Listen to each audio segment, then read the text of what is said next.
What's up with this connection, man?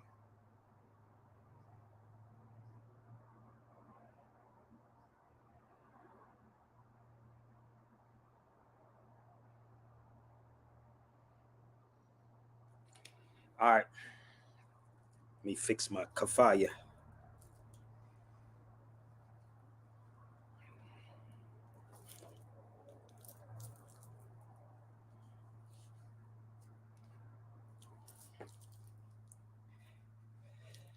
I don't know what's going. Hold on 1 second. Give me one. Let me figure this thing out, man. While my internet is acting up. All right, so listen, y'all. Pause for poor connection. It's saying, listen, everybody come over to before 1492. Cause I don't know what's going on my phone. I thought Verizon's supposed to be the best. I thought Verizon's supposed to be the best. The Verizon, all these phones are doo doo. I'm going to go back to beepers, B. I'm going back to a beeper. You know what I mean? How many of y'all had beepers? Spain, where ancient stones whisper tales. How many of y'all had beepers before? I mean, you know what my code name was?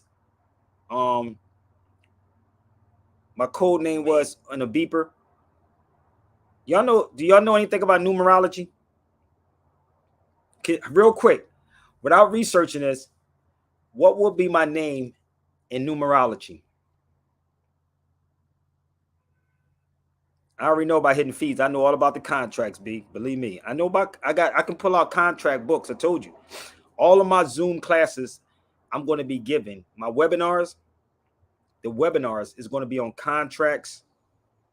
The webinars is going to be on contracts. It's going to be on this Sunday. It's going to be on sovereignty. Sovereignty. So if you want to sign up, I'm only taking on 10 people. I don't want to take on a whole bunch of people. This Sunday, you cannot pay on Sunday because there's a lot of stuff that's going on that particular day, trying to get that stuff together. And then at the same time, people can ask me all the questions in the world on my webinars. So if you haven't signed up, you can't pay on Sunday. You got to pay before Sunday, like today or tomorrow, because the day is Friday, right? Today is Friday. So you cannot pay on Sunday. I'm going to make this clear one more time. You cannot pay on Sunday. You got to pay today or tomorrow. And you have to send me your email when you do. Last Sunday was resolution 75. And you could ask me any question when I'm on the webinar. Okay? Any question on the webinar, and all the webinars is recorded. So if you want last Sunday's webinar, you can purchase it. You can email me. I can send it to you. It's about an hour and a half. I said I was only going to do an hour. And people, everybody that joined last week, please, people, I'm trying to limit it to an hour because I charge more for an hour one-on-one. I do charge more for one-on-one, but the webinars is only $65, people. $65. Okay, just $65. I'm in the Christmas spirit right about now. Okay, so right now, if you want to join the webinar, leave me an email, sabirbayradio@gmail.com, and you can purchase it, and you can pay for it to send me your payment. I start around about 3 o'clock West Coast time. West Coast time, 3 o'clock, but I do send out an email to everybody. Okay, so are we good? So I do send an email out to everyone because dealing with YouTube people, it's kind of hard to really, because one, y'all don't support the real people. So I'm giving you something. So y'all really don't support the real people who actually put this information out here, but you'll support the people who actually sell y'all all the dreams and never show you nothing. And actually, it's a beautiful thing though. A lot of these people copy what I say and then they actually do a video. Then y'all will send the video directly back to me. And I'm like, I said that. I said it. But see, I don't have an ego like that. But I am the one that, if you see the Kush Days and all these people, it was Sabir Bey. Okay. So Kush was a student of mine. He was. For the record, I'd have to put this out. If you think I'm lying, share this video to him. He was a student of mine. And this is what you do. You give the people the information. But I'm going to say this to all of you. All of you. Always give the credit where the credit is due at. I'm going to say this one more time. Always give the credit where the credit is due at. Are you follow me? So when you see Kush speak of things, I was highlighting things. I was the one that put music in my videos. I did radio like that. I would play music before I would even talk to y'all. So when you see cats with music in their videos, okay, it was me. So if you, and I'm gonna say this early on, I'm gonna put my link up. If for any of you cats that have a problem with Sabir Bey, do not type anything. I'm gonna give you 2 chances to come on my YouTube channel. If you don't come on the YouTube, rather it's good or bad, please come with your sources. If you don't like what I'm saying, this is your opportunity to bail the hell out right now. Bail out if you don't like what I just said. If you don't like me telling you the truth about what's going on, then this is not for you. That's the link right there. Did that sound fair, everybody? Do I sound like I'm arrogant? Do it sound like I'm upset with somebody? Or I say, give people their flowers while they're here. People give people their flowers when they're dead and gone. Okay? So that's the link. If this is your time to bail out right now, okay? This is your opportunity to bail out right now. So Lance, get at me, brother. I got that, but get at me, homie. So this Sunday, it's going to be on sovereign people, and sovereign citizen. Last week was resolution 75, and it didn't cost y'all $4,800. So I'm gonna be in every last one of you black conscious people pockets. I'm gonna be in all of your pockets, B. It ain't a damn thing you can do to me but get upset and make stuff up and run, go cry like a little girl. So that's the link right there, y'all. So if y'all want to join the feed, come on and join the feed while I burn my stuff. Don't, you got 2 times to type something. And if you don't hit that link, I'm getting rid of you, B. I keep trying to tell you, I don't run from nobody. I don't run from you, B. I'm built for this. So every day I wake up, I try to think of different things to tell y'all or current events. And I told my brother Percy this. I said, Percy, this is too much stuff to unwrap, brother. This is too much to unwrap. Because I was up last night, was like, I was going to do a video at 2 or 3 o'clock in the morning. But I guarantee you, y'all would have been up with me. I was going to do a video 2 or 3 o'clock in the morning because when things are on my mind, I have to say it. Seriously, when things are literally on my mind, I got to say it by the next day. If I don't talk about it right then and there, it's a wrap. It's a wrap if I don't remember. Okay? So please share this video out, y'all. And I did find that video with KRS One and I. So bear with me 1 second. I want y'all to hear something. Are you ready? Before I play this, who's showing a challenge to you now? No, I ain't nobody showing no challenges. I'm just putting it out there in the ethers. I told you, you have to know your audience, B. You gotta know your audience, man. You gotta know your audience. So they sitting on his feed lurking right about now. Here we go again. I don't know what he's talking about. Here you go, big. Here you go. Nah, bro. I would demolish your whole mother freaking career with facts. So if you don't like it, it's your time to bail out right now. So let me find something for y'all. Let me play this video for y'all. Are you ready? Give me 1 second. I found the video that I told y'all about. Come on, y'all. Let's get these likes up. Come on. Let's get the likes up.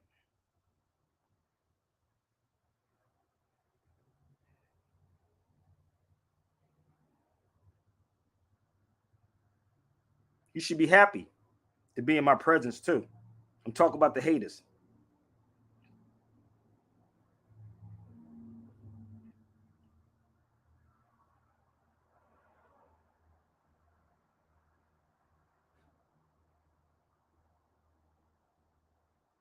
Why is this always doing this, man?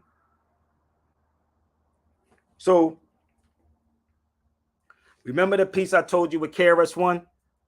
I told you I find it. I got records of everything. Come on, y'all. Let's get these likes up. Come on, let's go. Let's go. Let's get the likes up. If you in your feelings, exit. If you don't want to like the video, exit too. Okay? Let's go.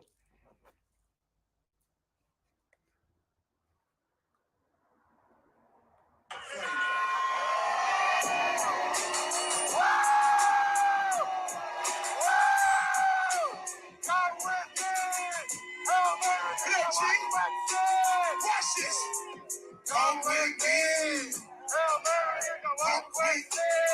Watch your hands.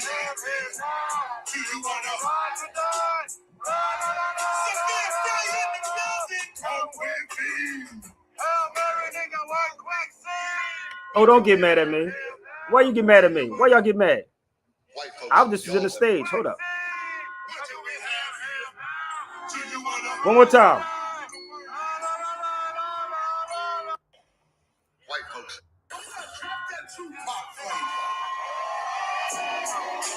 We was in Orange County.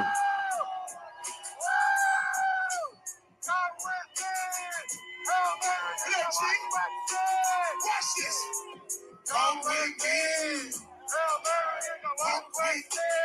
Watch your hands. Do you wanna ride or die? Sabir Bey in the building. Come with me. One, don't play with me, bruh. You can mention my name to any of them. So we ready to rock and roll. So come on and share this out, y'all. Please read the title. Please share this out. Please support. If you don't want to attend the class this Sunday, you can go to my Cash App, Sabir Bey Radio, or Sabir Bey, or the Zelly, or the PayPal, and support. But Sunday, it's gonna be lit on Sunday, boy, because you can ask me all the questions for a whole hour. It's 65 notes. Okay? 65 notes. So I told you I was going to find that piece with KRS-One. Every time I'm on the stage with him, I try to hide from him. And KRS-One always said, you should watch Sabir Bey's videos. Let's go, y'all. Let's get this thing popping. Let's go. Let's go, let's go, let's go. One. Never be afraid. Come on, y'all. Let's share it out. Yeah, you make the bass bump. You know that. Yo, Fox, what up, man? You killed it on this shit.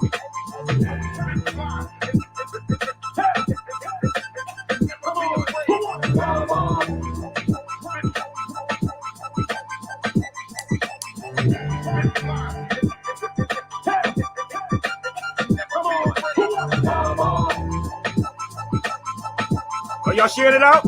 I'm not gonna start yet. Listen to the track. This goes back. Strip down, cats don't get down like this. But true revolutionaries get down like this. Street activists be surrounding Chris. I get down the track. This goes back. Strip down, cats don't get down like this. But true revolutionaries get down like this. Street activists be surrounding Chris. I get down. I don't just pound my fist. Greedy executives, y'all can like drown in piss. Cause raw hip hop, man, it sounds like this. I got pounds of this. I spit rounds of this. Man, pass me the mic. I go to town on this. Walk out with a cap and gown on Chris. Cause I graduate. Man, I'm glad they hate this. I float cause I never hesitate. I'm weightless. Some of y'all can't take this. I'm like the ocean, you where the lake is. Yo, who wanna? You cats backing up when the blast master KRS start acting up. Yeah, that got me up. 6'5", I strut with 2 legs. I see the top of all of you's heads. And that's symbolic of hip hop. It's like a jungle sometimes when we like the treetops. Cause when I always spit fly, the rappers get sprayed. I always was taught, man, never to be afraid. Who wanna? Come on, come on.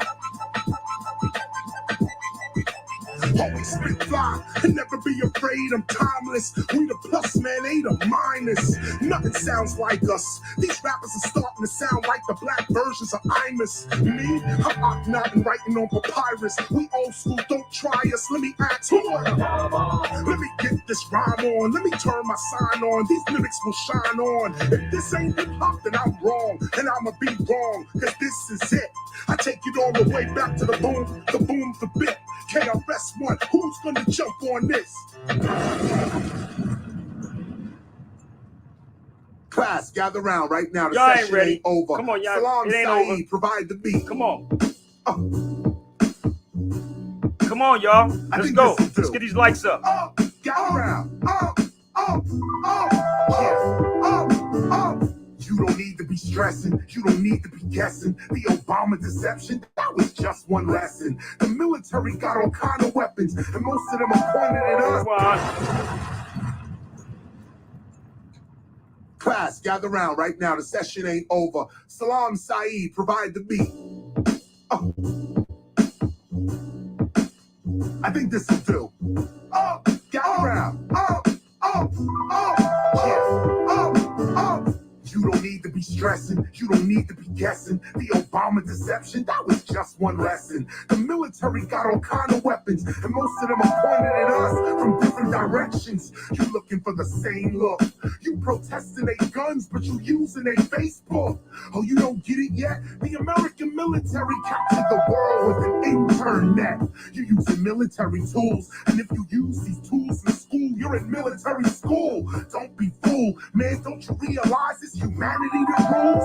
God will not lose. It's not about what's outside of me. The question is, what can you do without the use of technology? Can you sing? Can you run? Can you weave? Can you draw? Can you dance? Can you perceive? What do you believe? Do you believe your world is ended on 2012 and Christmas Eve? Mind over matter, matter over mind. Where's the ladder? Either way, we gon' climb. Up, up, up, up, up, up, up, up. Come on, y'all. Let's go. Using a Facebook. Let's go. Class, gather round right now. The session ain't over. Salam Saeed, provide the beat. I think this will do. Gather round. Come on, shit's out. You don't need to be stressing. You don't need to be guessing. The Obama deception, that was just one lesson. The military got all kind of weapons, and most of them are pointed at us from different directions. You looking for the same look. You protesting they guns, but you using their Facebook. Oh, you don't get it yet? The American military captured the world with the internet. You using military tools, and if you use these tools in school, you're in military school. Don't be fooled, man. Don't you realize it's humanity that rules? God will not lose. It's not about what's outside of me. The question is, what can you do without the use of technology? Can you sing? Can you run? Can you weave? Can you draw? Can you dance? Can you perceive? What do you believe? Do you believe your world is ended on 2012 and Christmas Eve? Mind over matter, matter over mind. Where's the ladder? Either way, we gon' climb. Up, up, up, up. Come on, y'all. Jump on the feet with me, baby.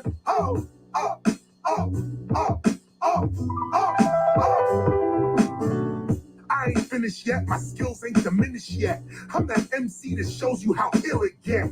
Open your eye. Tell me if you feel it yet. I hope you alive your soul. Did they steal it yet? Well, if they didn't, to you this was written. Get off the block before the clock starts ticking. What would you do without technology?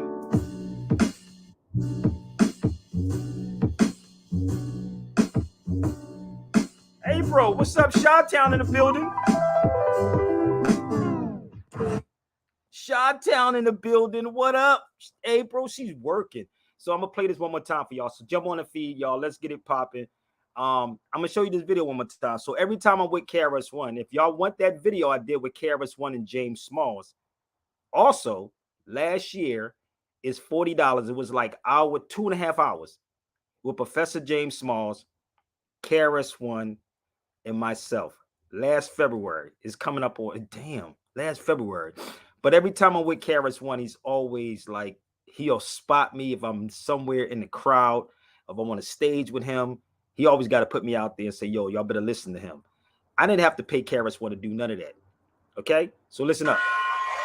One more time. Let's share it out, y'all. One more time for y'all.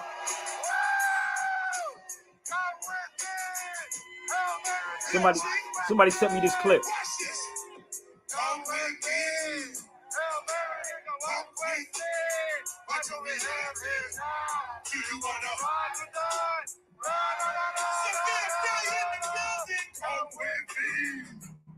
I didn't have to pay Chris to do that. And the crazy part, see, this is what I love about Michael Collier, KRS-One, real dudes who really don't have a problem. The problem is the black conscious people. They're the problem. They're the problem. Because if Sabir Bey steps in the room, all I got to do is be in the room. And Negroes will be like, oh, he's here. Like I told you about this particular brother that y'all know, that y'all watch daily. Y'all know him. And I was in Atlanta one day. I went into Wadada's in Atlanta. And when I went in Wadada's, you know, people, trust me, I'm not full of myself. I'm just giving y'all the real. So I was in Wadada's and I went inside there and the brother was in there signing books. Message. And he said, no lie, I walked in. He said, Sabir Bey, you coming to take my light. I said, brother, I'm not here to take your light. I can't take something that's yours. Am I wrong? I can't take something that is already yours. Either you have it or you don't have it. Do that make sense? Either you have it or you don't have it. So obviously, he must didn't have it because of certain organizations that he's connected to. And we're going to leave it alone. Okay, so y'all watch this person every single day, and you notice this person never reaches out to me unless I'm in the presence of that individual, and I show love because that's what I am. I show the love.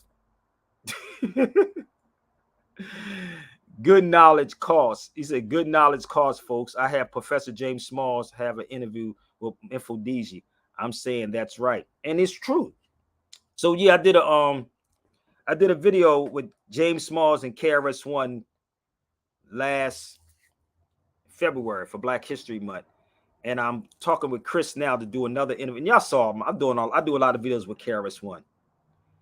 The ether is real. Hey, Latiz, come on the feed for me. I love when brother Latiz on the feed. Yeah, I told y'all this is not the webinar. This is Sabir Bey show. This is basically like my podcast. So I'm cataloging all of these shows like I used to do radio for the longest, right? So if I play music, just bear with me. This is not the webinar. The webinar is going to be this Sunday. And yes, it's $65 before I go up. So I'm going to go up. Okay. So if you want me in your city, your state, your town, let me know. I'm not going to start nothing until y'all get these likes up and somebody jump on the feed. I see April's on here, but let's go. Come on, y'all. That's right. What's up, brother? Up and down we go. I'm conducting the flow. Reverse flow, you get wolf if you didn't know. Either way, when I play, I'm a beast at the show. Like yeast, I will grow. To the east, I'ma go and increase what I know. Bring relief to my bro. I'm keeping the dough, but my feast I don't show. I keep on the low and I reap what I sow. When it's time for the concert, I creep in the show. Sometimes I walk in off the street to the show. Grab the microphone, bring the heat to the show. Hip hop, I teach it if you're seeking to know. The introduction to the courses, perceive what you know low, and I reap what I sow. When it's time for the concert, I creep in the show. Sometimes I walk in off the street to the show. Grab the microphone, bring the heat to the show. Hip hop, I teach it if you're seeking to know. The introduction to the courses, perceive what you know. When hip hop is what you perceive, leave, you can go. Others make rap, but they don't need what you know.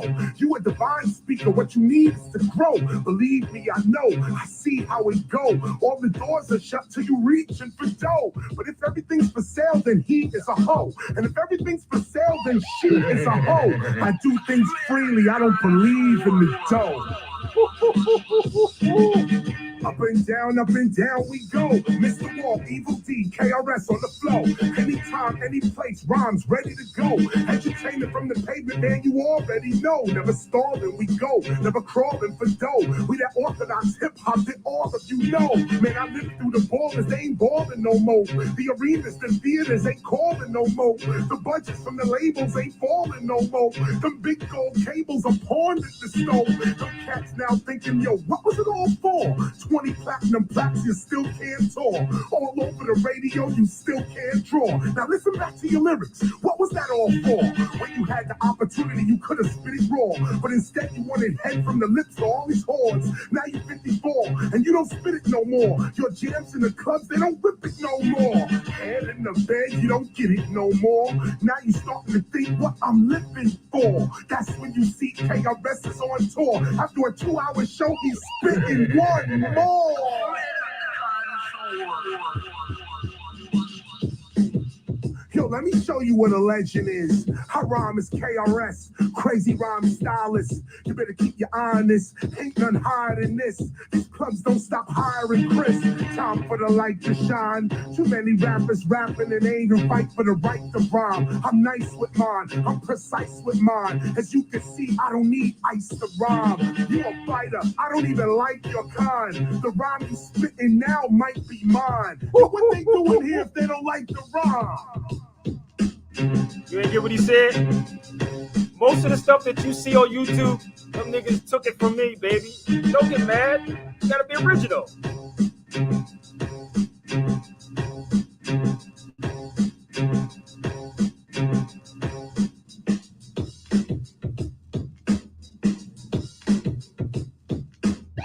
And let me tell you something, Latif. You know the funny part? None of this is prepared, bruh. Those songs is not even prepared. Because when you really live the hip hop and live for what it is, believe me, it's going to flow. So when he said majority of the rhymes that you write, probably mine. Majority of the stuff that you watch on YouTube, rather y'all want to believe it or not, and it's not ego tripping, you can hear, if y'all can pay attention, you can follow the pattern of all of these dudes, right? I was the one that put music in my shows.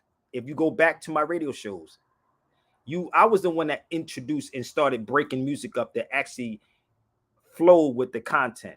I was the one that highlighted my damn books. Now everybody highlighting their books. Just pay attention. Watch the pattern, bro. I can't make this up. And they want to get mad at me. Don't get mad. I mean, give the credit what the credit is due. That's what KRS One was saying. What would you do if I step in the room? So if I'm stepping in the room, Latiz, the problem is they look at it as egotistical. Or if I'm speaking about someone who is saying that I'm hating somebody, like if I address the thing with Dr. Kaba, it's not me. Y'all can share this to Kaba. Kaba can come on my feed. You can't confuse the people. And people are confused, Latiz, and this is what is going on. I said this on many occasions. Y'all can send this to Kaba, send it to whoever, Tariq Nasheed, whoever. And I welcome them. And if they welcome me, then I will come to them. And then I will bring some clarity. Because Brother Percy and I be having this conversation, bro, and we be on the phone, and I'm like, I don't even know how to explain this to people, bro. Like, I really don't. Lance is another one. He be trying to figure it out. And I'm in my head trying to say, what do you want me to do? I'm really, I don't get paid for this, bro. I don't, Latif. But I'm really trying to say, what way do you want me to explain this to people? If you want me to have an institution, how about you put money up? But the problem is, Latif, people have been burnt by people like Umar Johnson and them. That's why nobody wants to put money behind nobody, because they've been burnt. I'm gonna be real with you. They've been burnt. I mean, but at the same time too, even with people being burnt, I think, and this is just me speaking, from my own personal experience. If you choose to not pay attention to the signs and the red flags, you can't blame nobody, bro. You can't blame nobody, and I know for me, that's why I don't really have sympathy for people, because when you get caught up in fame and notoriety and you paying attention to this person got a blue check, they got this many followers, so that makes them credible, that's your own fault. Because if you paid attention to people's actions versus what I tell my sons all the time. Don't listen to what people say, watch what they do. Watch what Because they do. people can tell you anything, but do they back it up with their actions? If you fall for a person's words, you deserve to get played. Especially grown folks. So I don't, that whole, man, people get, no, people just full of shit. Just call it for what it is. I'm being real. Somebody said, "Do you know him by chance?" China. No, I don't know that person. Nope, not at all. But the crazy part is, right? I'm going to talk about a couple of things, and I'm going to bring this thing up, and I titled this thing "So-Called Black People Being Used as Pawns for the U.S. Dirty Work." That's what I called this, right? And if I'm wrong about it, y'all can jump on the feed. But the wild part about this, brother, like I'm trying to really be, and I'm not the dude that want to be that whole politically correct bull crap. I'm not into that, brother. I speak from the heart. The thing is, like, I'm truly trying to figure out people out because I had so much in my head this morning, brother. Like, I'm on the phone with Percy, and I'm like, Percy, I should have did the video like 2. I think it was 2 in the morning. Mm-hmm. And all of these things was coming. Like, I'm not lying. It's things that's coming at me, right? And one of the brothers said to me, "Yo, Sabir, you way before your time, bro." This is what the dude told me. He said, "You really, all the stuff that you're talking about is happening, right?" Let me share something with you. Let me see if I can find it, bro. Bear with me. Bear with me, y'all, okay? I want y'all to see something. And one of the brothers said to me, "You way before your time." But let me see if I can pull something up. Give me 1 second. Let me see if I can find it. So this particular video, here it go. Now remember when I told you the movie, right? Now bear with me, y'all. Remember I told you go watch the movie, Leave the World Behind. Did Mm-hmm. you see the movie yet, bro? Did you see it yet? No, I ain't checked it out yet. I'll probably check it out Y'all this skip weekend. it. Listen, and this is what Percy and I had yesterday. F all this other stuff. Stop getting distracted. I know we gotta pay bills. I do too. That's why I said I don't get paid for this. But pay attention to the signs, brother. I wish Percy would get on his feet. But Percy and I was sitting on the phone yesterday, this morning, and we going like I'm like Percy, and I'm like some people just gonna have to be left. Mm-hmm. I can sleep on the floor, brother. I don't have a problem sleeping on the floor. I don't have a problem sleeping on any of these things, right? Real rap. I truly don't make myself comfortable. This is why you notice I walk everywhere. When I'm overseas, I walk and I got a plate, brother, and 6 screws in my leg. I'm gonna mute your mic because you got stuff going on in your background. I have a plate and 6 screws in my leg. I got hit with a 30-30. A 30-30. 6 screws and a plate in my left leg. If anybody knows that I will walk my ass off. Why? Because I truly don't try to get comfortable. I don't. But all of this stuff is coming out, right? And I asked y'all, how many of y'all have this Rex 84? How many do y'all have this? I told you can get it. Email me, $70. And if you don't get it, if you don't share this out, that's your problem. That's not Sabir Bey's problem. I'm giving it to you. Here, take heed. You waiting for a white person to say it or somebody with a blue check to say it? They're not going to explain it the way I'm going to explain it. So if you want the Rex 84, email me. It's $70. I can email it to you, but bear with me. Watch this, bro. Bear with me.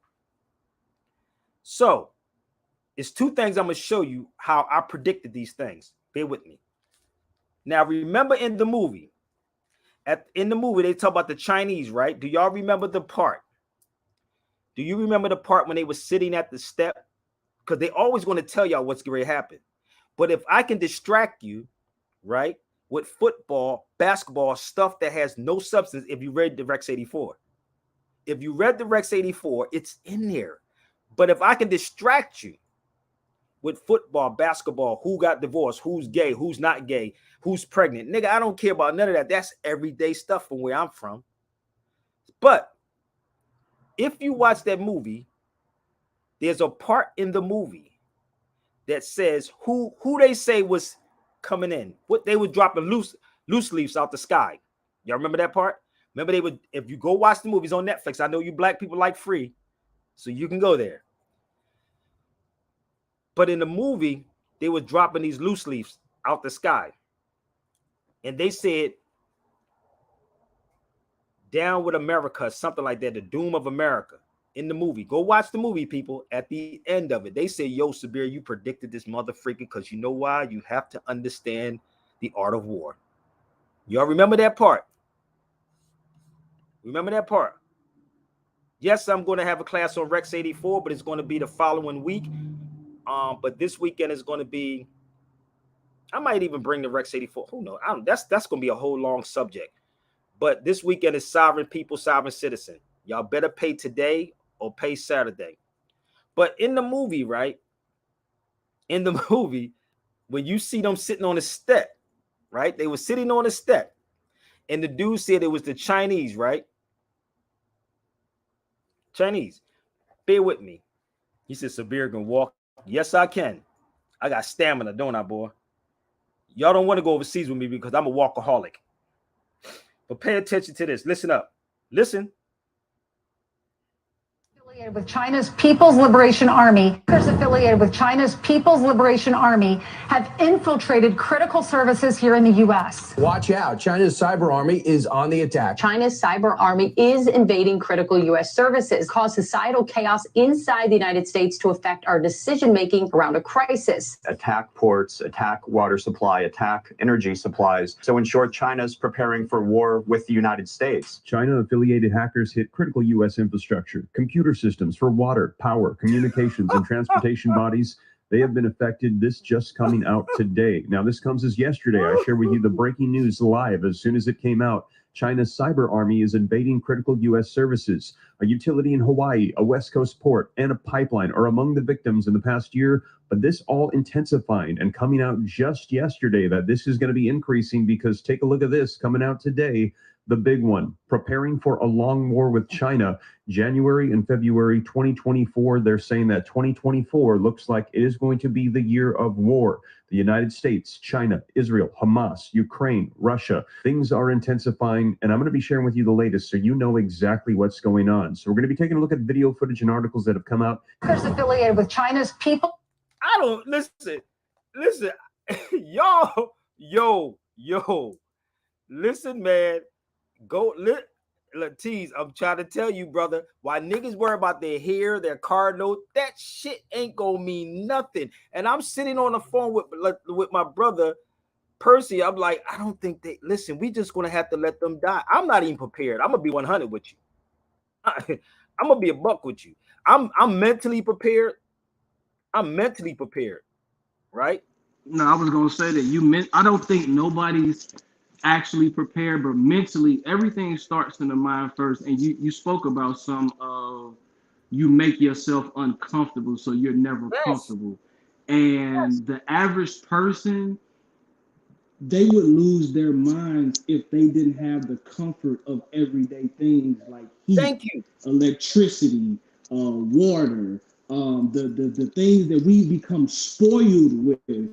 Like me personally, like, you know, sometimes my wife look at me because, you know, it's certain things I don't really care about or I don't really get up in arms about. And I had to tell her before. I said, hey, man, listen, when you've had to share a cell with another person that was taking a shit and you had to put a pillow over your head, it don't get no more uncomfortable than that. So a lot of the amenities, like real talk, like that's real talk, bro.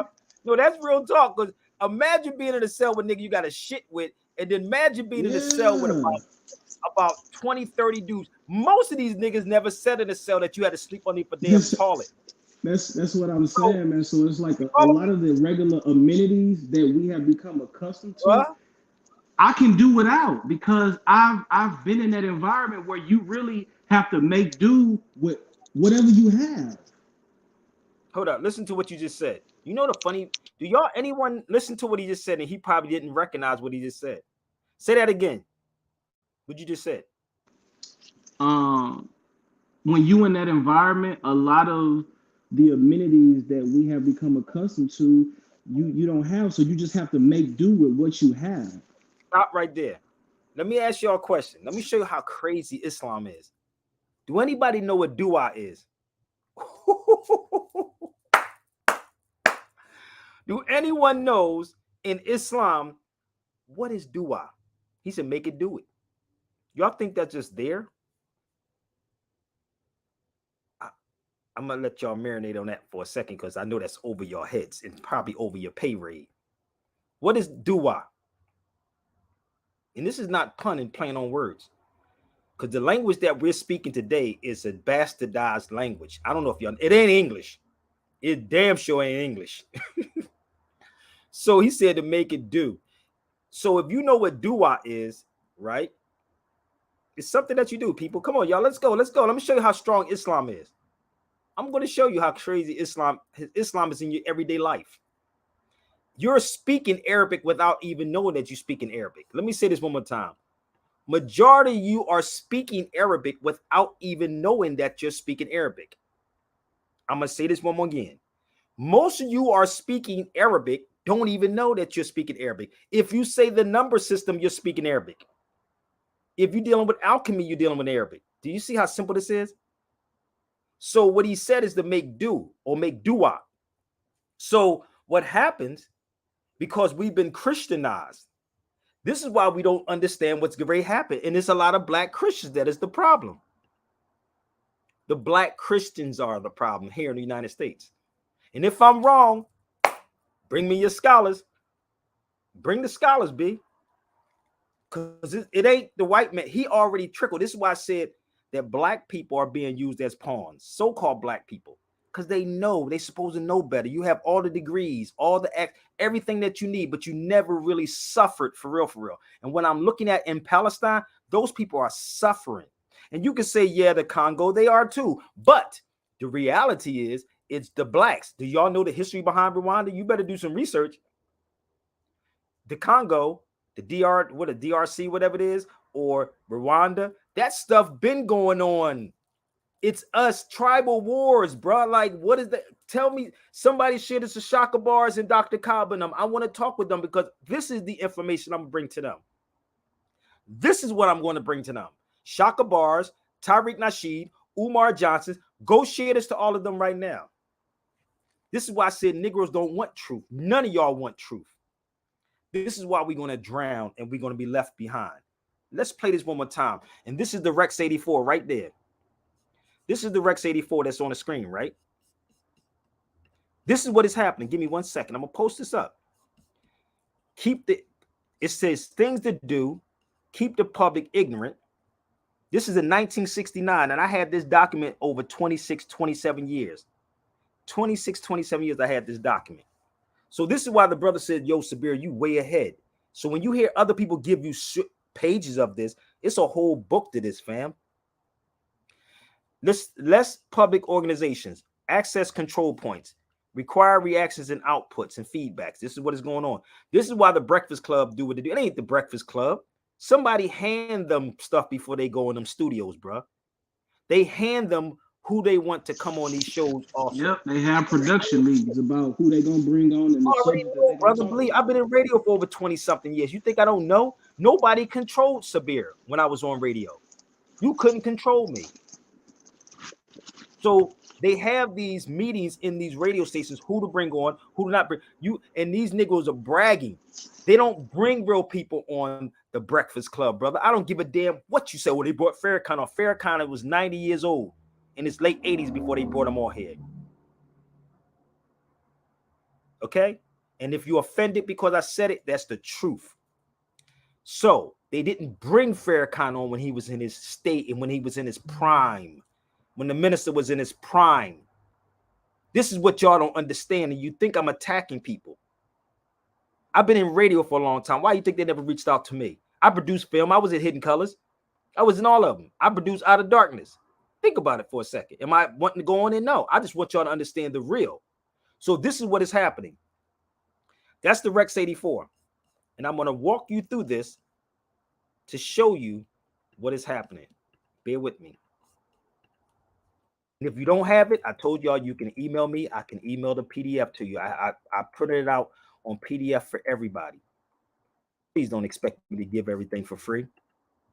This is the Rex 84 also. This says keep the adult public, give me a second, keep the adult public attention diverted away from real social issues and captivate them by matters of no real importance. This is what is happening. Am I lying?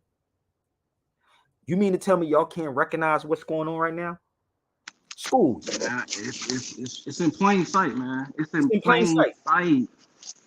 Keep the young public ignorant of real mathematics, real economics, real law, real history. You're not getting no real history. You're not getting real history. They keep telling you about slavery. That's why I said shit is to Dr. Kaba. I don't hate that, brother. I love Dr. Kaba. But you can't mix and say black and African in the same, because black and African is not synonymous. They're not synonymous at all. African is not synonymous, because if you went to Africa, you have different shades of people in Africa. That's called common sense, right? You have different shades of people. So African and black is not synonymous. Let's move forward. Entertainment. Keep the public entertained below a 6th grade level. Keep the public busy with no time to think back on the farm with the other animals. This is what is happening. We're not even in tune with nature anymore, right? So I'm going to show you something when this came out in 1969, but I had it for a very, very long time. 1969, right? Let me upside down. But I had it for 26, 27 years. 26, 27 years. And if you watch that movie, and it's a road maps in this motherfucker too. It's a whole lot in here, bro. It's a whole road map in here. So how many of y'all read that? Raise your hand. I want you to be honest, because if you say you read it, I'm going to question you. I'm going to question you. So let's go back. Let's go back to China one more time and go watch the movie. Go watch that movie. Okay? With China's People's Liberation Army have infiltrated. Affiliated with China's People's Liberation Army have infiltrated critical services here in the U.S. Watch out. China's cyber army is on the attack. China's cyber army is invading critical U.S. services, cause societal chaos inside the United States to affect our decision-making around a crisis. Attack ports, attack water supply, attack energy supplies. So in short, China's preparing for war with the United States. China-affiliated hackers hit critical U.S. infrastructure, computer systems for water, power, communications, and transportation bodies. They have been affected. This just coming out today. Now, this comes as yesterday. I share with you the breaking news live as soon as it came out. China's cyber army is invading critical U.S. services. A utility in Hawaii, a West Coast port, and a pipeline are among the victims in the past year. But this all intensifying and coming out just yesterday that this is going to be increasing, because take a look at this coming out today. The big one, preparing for a long war with China. January and February 2024, they're saying that 2024 looks like it is going to be the year of war. The United States, China, Israel, Hamas, Ukraine, Russia. Things are intensifying, and I'm going to be sharing with you the latest so you know exactly what's going on. So we're going to be taking a look at video footage and articles that have come out. Affiliated with China's. This is the crazy part about our people. If y'all knew they've been doing it for 2 years, right? I just told you I had this document for over 26, 27 years. Do you give me why I do this, brother? I want y'all to quote a chapter in The Art of War. Hurry up. I want them to quote a chapter in The Art of War for me, bro.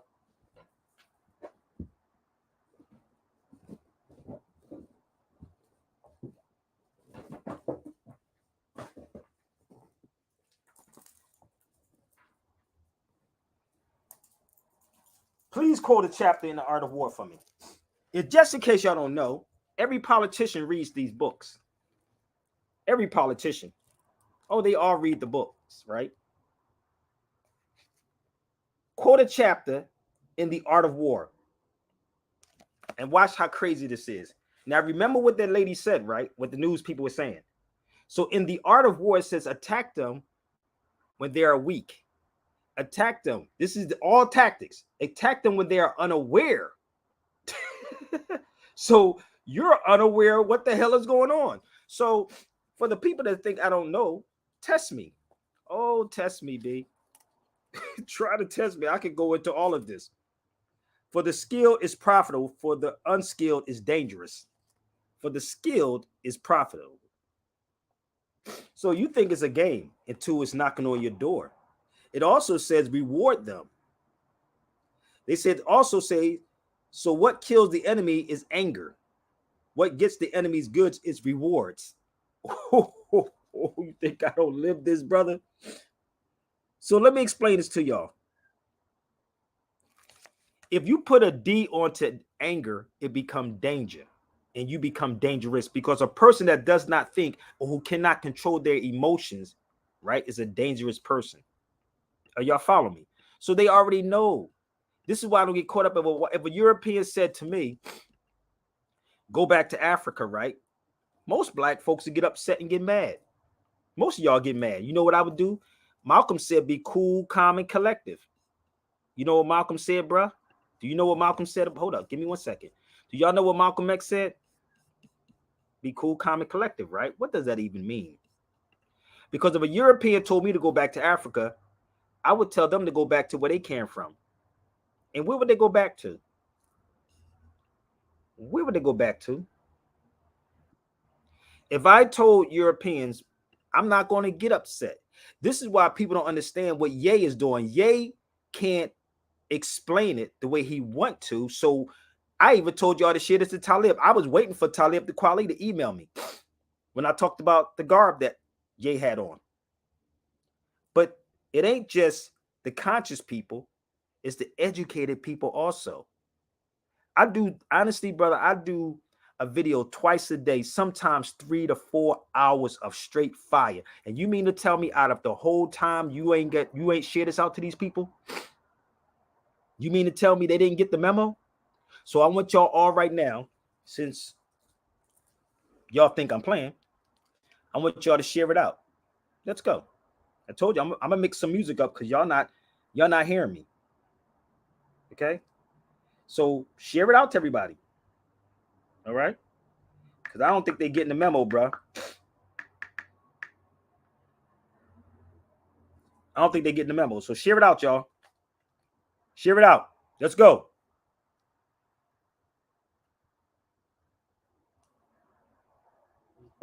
Bring to you today is knowledge rain.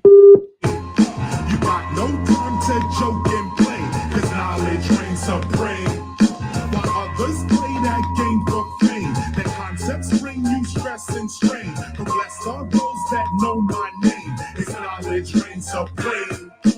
Why do I call myself God when I'm speaking? People always ask me this question when I'm teaching. What you gotta understand is that Chris don't exist. The only existence is God consciousness, and God consciousness is what exists in Chris. Your ego tells you that you're doing all this. You a Mr. Professional lyricist. I get rid of this forever and only gets better. Chris from the universe, you can never sever, cause there is no Chris, only the universe. Remember, going a little deeper, you can check me. My whole campaign is about living life correctly. But don't respect me, respect the universe. It's her verse that I disperse and free you from the curse of the Spaniards, the French, Portuguese, and only gets better. Chris from the universe, that you doing all this. You a Mr. Professional lyricist. I get rid of this forever and only gets better. Chris from the universe, you can never sever, cause there is no Chris, only the universe. Remember, going a little deeper, you can check me. My whole campaign is about living life correctly. But don't respect me, respect the universe. It's her verse that I disperse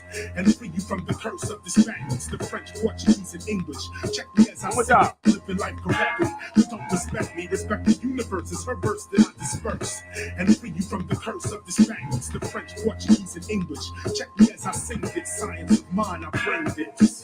The word I bring to you today is knowledge reigns supreme. You got no time to joke and play, cause knowledge reigns supreme. While others play that game for fame, the concepts bring you stress and strain. Say it again, Chris. Knowledge reigns supreme. You got no time to joke and play, cause knowledge reigns supreme. Listen.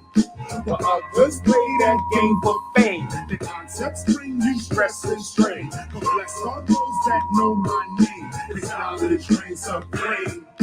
I'll bring you out the cave and change how you behave. Everything you see is really particles and waves. Not to mention, your visual extension is ruled by perception, guiding your every direction. If you really want money, your mentality must switch. If you really want to be rich, you gotta act like you're rich. You can't act like a bitch. If you want to be a lady, you can't get the gravy if you're sitting around lazy. You can't be in the hustle if you ain't looking for trouble. You can't be single if you know you really double. You can do it, yeah. We can do it, yes. You can do it, yeah. We can do it, yes. We the best. Don't worry about the cards they tell ya. It's real. I perceive myself out the shelter every day and night, seeing myself rock the mic. Lyrics tight, getting paid right for my mental sight. Rich and I'm poorer, expanding my aura to attract more positive energy. Come on, y'all, let's go. The word I bring to you today is knowledge reigns supreme. You got no time to joke and play, cause knowledge reigns supreme. While others play that game for fame, their concepts bring you stress and strain. But blessed are those that know my name. It's knowledge reigns supreme. 1, 2, my man Chris. Look the style, you do it like this. How to forget it? The culture that's embedded, check it. It's energetic, but people really won't be dead it. But Chris won't let it. The same thing that you read, I read it. My head is dreaded, but hip hop, yes, you must respect it. We must direct it and use it positively, so be skeptics. Cause we're not mathematics, like metric, I said it. I'm about to shed it. Why don't you check me with your credit? You still don't get it. You twist it like as if you sweat was dreaded. Rappers nowadays sound so pathetic. Yo, let me say it. Although my presentation is theoretic and hypothetical, my genetics is highly poetic and athletic, but still some don't get it. The paparazzi life is all synthetic. The balancing of the mind is what's authentic. The total body is ultramagnetic. Like that, we did it like that, like that, we did it like that, like that, yeah, we did it like that, like that. There's no need to be afraid, like that, like that. Open your mind, we did it like that, like that. How we do it, we did it like that, like that. Do your knowledge, like your knowledge, baby. Stop reading it. Like that, like that, like that. Stop studying your knowledge, and do your knowledge. We did it like that. We did it like that. We did it like that. Like that. We did it like that.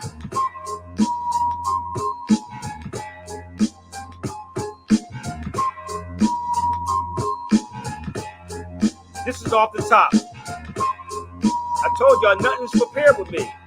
Nothing. Let's go.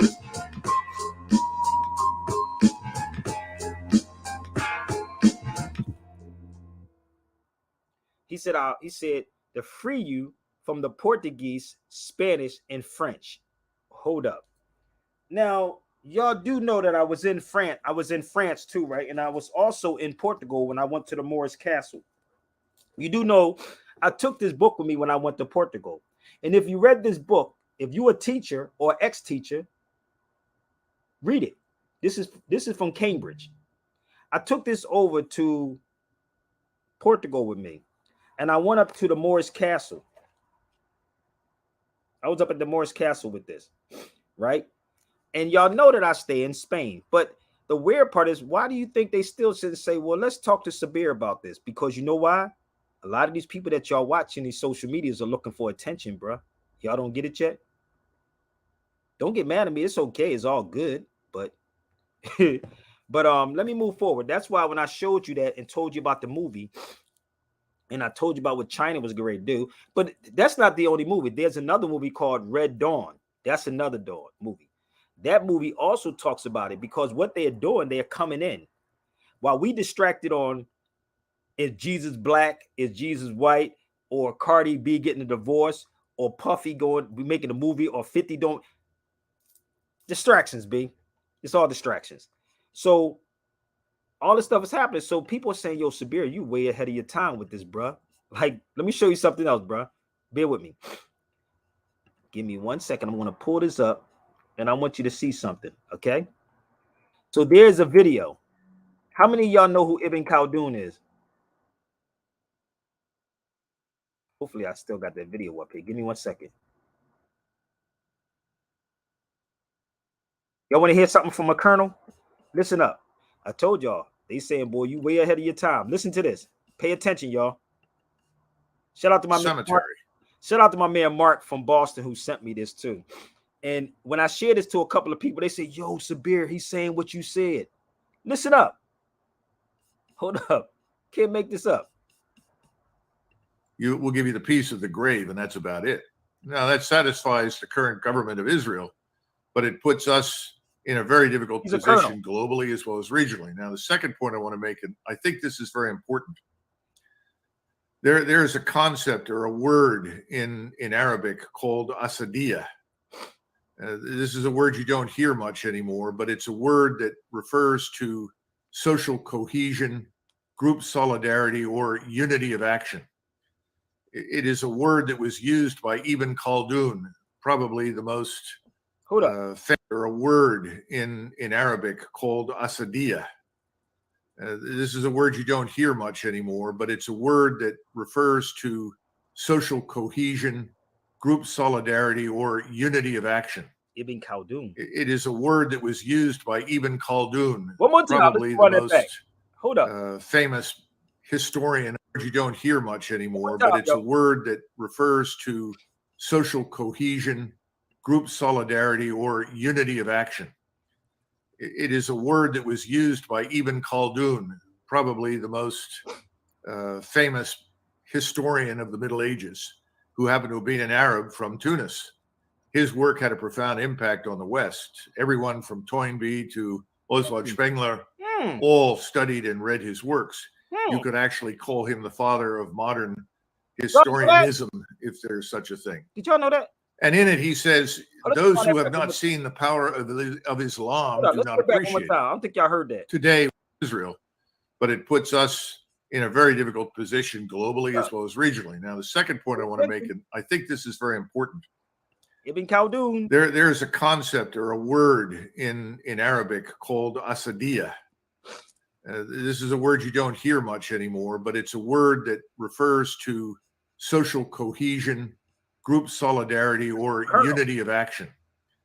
It is a word that was used by Ibn Khaldun, probably the most famous historian of the Middle Ages, who happened to have been an Arab from Tunis. His work had a profound impact on the West. Everyone from Toynbee to Oswald Spengler all studied and read his works. You could actually call him the father of modern historianism, if there's such a thing.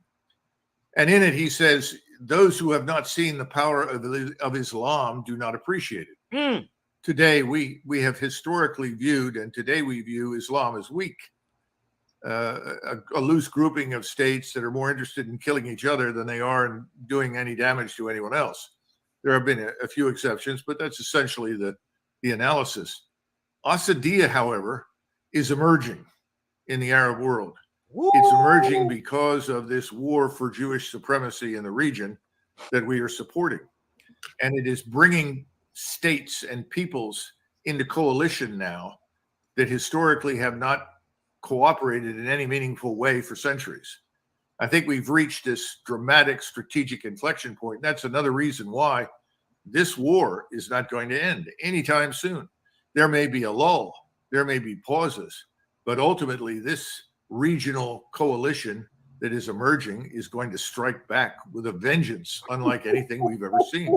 What military benefit is there to the Israelis? Military, I don't think you comprehend what he just said. To the industry. I don't think none of you, because you know why? Black people is not on this level of what's going on. Not at all. So, not on this level, brother. But you keep bickering about stupid stuff. And the crazy part is, let me explain this. I was in Tunis, people.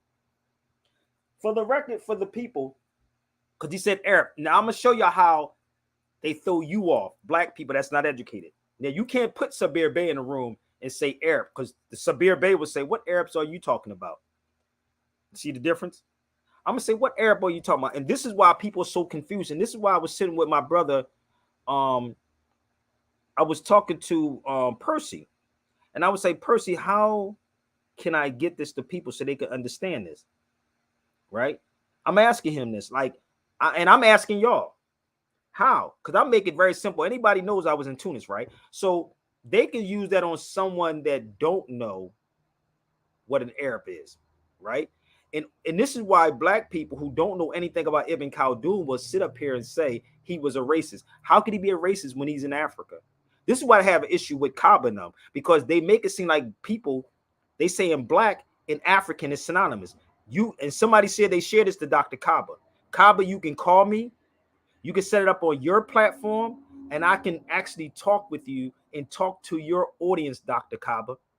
See, I'm not impressed with titles. The greatest title that you can have is Bey. That is the greatest title that you can have, or ill. So I'm not impressed with European titles, okay? I'm not impressed with European titles. Y'all are impressed with European titles because you was taught by the same European. If I'm wrong, then share this to them. It's not about hating. Black and African is not synonymous terms. They're not. So for these people who study the works of Ibn Khaldun, they will tell you here in the States, because if you don't understand the history, this is why Karras once said to free you from the Spanish, Portuguese, and French. Did he not say that, brother? Should I play it one more time? Let's rewind it from the top. I'm gonna make sense. If it's not making sense, come on the feed. Let's rewind this one more time for y'all. Give me 1 second. Let's rewind this one more time, and I'm going to explain to you something very, very simple. One more time. The word I bring to you today is knowledge reigns supreme. Come on. You got no time to joke and play, cause knowledge reigns supreme. While others play that game for fame, the concepts bring you stress and strain. But blessed are those that know my name, is knowledge reigns supreme. Why do I call myself God when I'm speaking? People always ask me this question when I'm teaching. What you gotta understand is that Christ don't exist. The only existence is God consciousness. And God consciousness is what exists is Chris. Your ego tells you that you're doing all this. You a miss a professional lyricist. I get rid of this forever and only gets better. Chris from the universe, you can never sever, cause there is no Chris, only the universe. Remember, going a little deeper, you can check me. My whole campaign is about living life correctly. But don't respect me, respect the universe. It's her verse that I disperse and free you from the curse of the Spaniards, the French, Portuguese, and English. Check me as I sing this science of mine. I bring this. The word I bring to you today is knowledge reigns supreme. You got no time to joke and play, cause knowledge reigns supreme. While others play that game for fame, the concepts bring you stress and strain. So, again, yo, greetings from Tunis. What's up? Searching for Tunis tag. Yo, that's what's up. I got somebody from Tunis on here. So, I'm going to help y'all out. So, that colonel was talking about Ibn Khaldun, right? Ibn Khaldun. So, when people sit up here and say Arab, what Arab was he referring to? Because he can't be a racist. But if people did their research, they would know. I went all the way to Turkey. I was in Tunis, but I went all the way to Turkey. Ibn Khaldun, and Brother Lance, I'm going to address this issue with you, brother, because we were in the caves too. Ibn Khaldun wrote his work in a cave. Did y'all know that? He wrote his book, the Muqaddimah, in his other volumes inside of a cave, right? I don't know if y'all know that, but it was translated, right? I would never have thought that man from America would be interested in my wretched country. It ain't wretched. Oh, it's not. It's not. I stayed there. I love Tunis. Oh, it's not. Trust me. It's a whole story. No. I'm going to share something with you, okay? Let me call my brother Madib up real fast. You see what he said? So let me share something with y'all. Give me 1 second. Let's see if Madib pick up. So Ibn Khaldun, give me 1 second. Ibn Khaldun was an African. North Africa is Africa. Okay? Period. So let me share something with y'all. So let's go back. Yo, what's up, Sabir? Yo, I got a sister on here named Saria. She's from she's from Tunis. Where you from? She said, I never thought the man from America would be interested in my ratchet country. Say something to her, Badib. It is ratchet to our eyes, man. No, speak. سلام تتكلم شكون معي? Say it again. Can she hear me? Yeah, she not on the live though. She's on the feed though. Oh, okay. She's on the feed. Oh, okay. Yeah. It's ratchet in our eyes, but it's beautiful. It's full of history, man. It's full of history. I'm talking about Ibn Khaldun right now, right? And I was telling them that when I was over there, because there's a colonel that was talking about Ibn Khaldun, right? Hold on, let me let you hear this, Madib. Give me 1 second. Madib is from Tunis also, y'all, so bear with me. And Madib just came back from Spain with us, and we get ready to go back over there. Hold up. Let me play this video for you, brother Madib. Listen to this colonel right here in the United States. Hold up.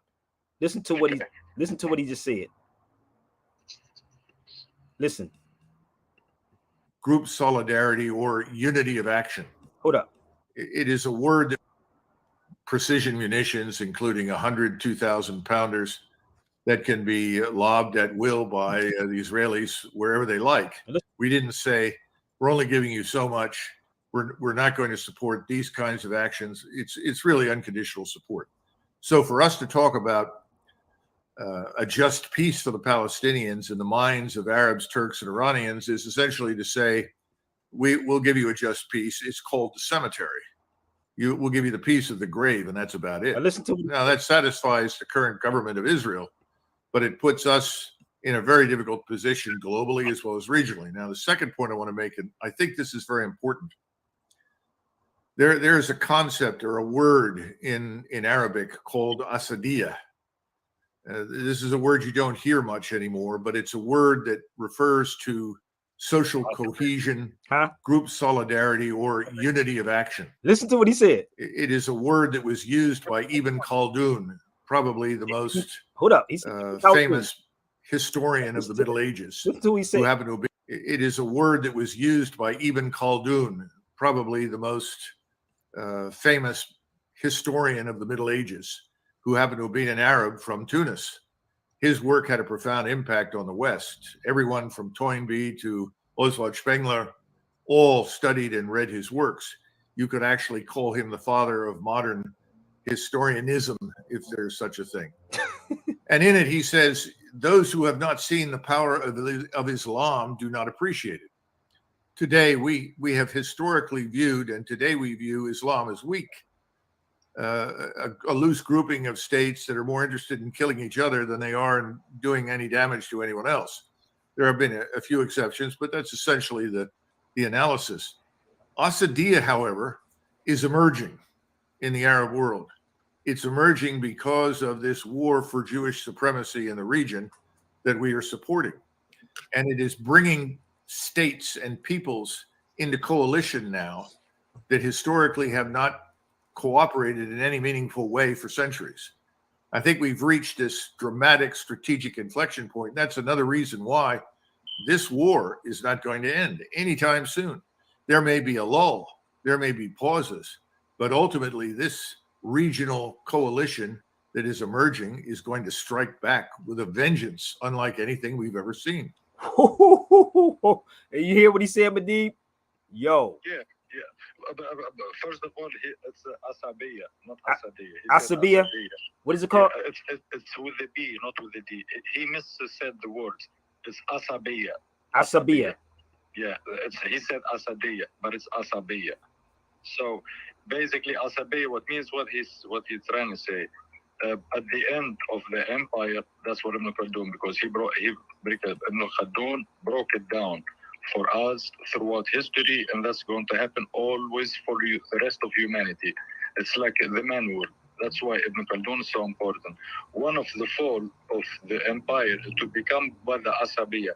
The Asabiyah is what? Is favoring my blood or my relative than anybody else. Before the big empire, but democracy, people vote, blah, blah, blah. But then at the end, when they start falling, when people get tired of it, like when the people, like the government is not doing enough for the people, then it's become Asabi, become like, F you government, I'm just going to be listening to my elder. And the other guy say, I'm going to listen to my elder. I'm not going to listen to the government anymore. And that's what he was saying. He said, wow, when the Palestinians get tired of it, and then it's going to be end the time, like it's going to be time, then they're not going to be. They're going to be like Ibn Khaldun said, Asabiya. I'm only listening to my tribe, to the elder, to my dad, to my, you know what I mean, the guy, you know, the guy in the mosque, my imam, the guy who told me to blow up myself, or the, you know what I mean? That's what it is. And this is the crazy part. And this is what I was telling people, Madib. This is why black people in America don't know Ibn Khaldun, because they made to the point that Ibn Khaldun is a racist. I said, how? He's African. But the weird part is, right, I went to Turkey. He wrote the book, his volumes of his book Inside the Cave, right? So his book was translated, for y'all listening audience. It was translated from the English version to the French. So if you know anything about how France is, right? If you know how France would take books and translate it, and even the Code of Noir, keep Negroes, because Negroes wasn't supposed to read. Y'all wasn't supposed to read at the time. Because the Al-Muqaddimah was translated like late 1700, like you said, 1800, Sabir. Research it. Was translated to like Latin, English, blah, blah. But all these language, that's at the 1700 or 1800s, the word black, it's already existed. Do you know what I mean? Yet the work of Ibn Khaldun, it's like from the 10th century, the 11th century. You know what I mean? But it stays in Arabic all the way until like the 17th century, when they woke up and they say, oh shit, this shit is important. We need to translate this. We need to study this stuff, because this guy, what he's saying is very, very important. And very important. That's why they call him the father of modern history, and the father of socialism. Like he broke down how to make an empire, like how to build the city, how people. That's why he was traveling. Like he went everywhere. He went down like south. He went like to the Berber. He went to the Arab. He went to the Middle East. He went to Asia, and he become everywhere he go. He got respect. Like he went all to China, and they made him a minister over there. And the guy, he didn't want to let go of him. Told you, Maharaja or something. This is what I was telling them, Madib. When I was in these countries, they didn't even want me to leave Tunis. They didn't even want me to leave Morocco. Even when I'm in Spain, they didn't want me to leave Spain. They said, yo, you got to stay here. Like, we'll house you. Like, I'm like, yeah, of course, man. If you bring knowledge and interest in person and yes, stuff, and you want to seek knowledge, and you ask the right questions, and you're really sincere, like I want to know the truth and stuff. You know what I mean? I'm not biased. I'm not, like the image, like like American. Oh, I'm just gonna be in a 5-star hotel. I'm gonna be make fun of everybody. Oh, nobody's civilized. I'm gonna get tired. I'm scared of mosquitoes. I'm scared. You know what I mean? He said scared. Hold up. I told Madib. I gave up my Airbnb in City. I never can say the name. How you say it, Madib? Sidi Bou Said. Sidi Bou Said. I stayed in Sidi Bou Said, right? Not too far from Carthage, right? I gave up my Airbnb to go to Madib's house. I swear, I always tell this to Madib. When I went to his house, his neighborhood looked like the Bronx in the 80s. The Bronx in the 80s, right? Yeah, that's listen to me, y'all. Good description, accurate. No lie. The crazy part was, like, I'm so used to it, right? Because I'm in a cab by myself. It was Madib's uncle that was taking me to the house. But the crazy part was, even the fights that get, like, over here, niggas have road rage, man. Niggas want to shoot somebody. I'll be seeing arguments over there. They just argue with each other. I'll be like, what the? They just argue. Always keep moving.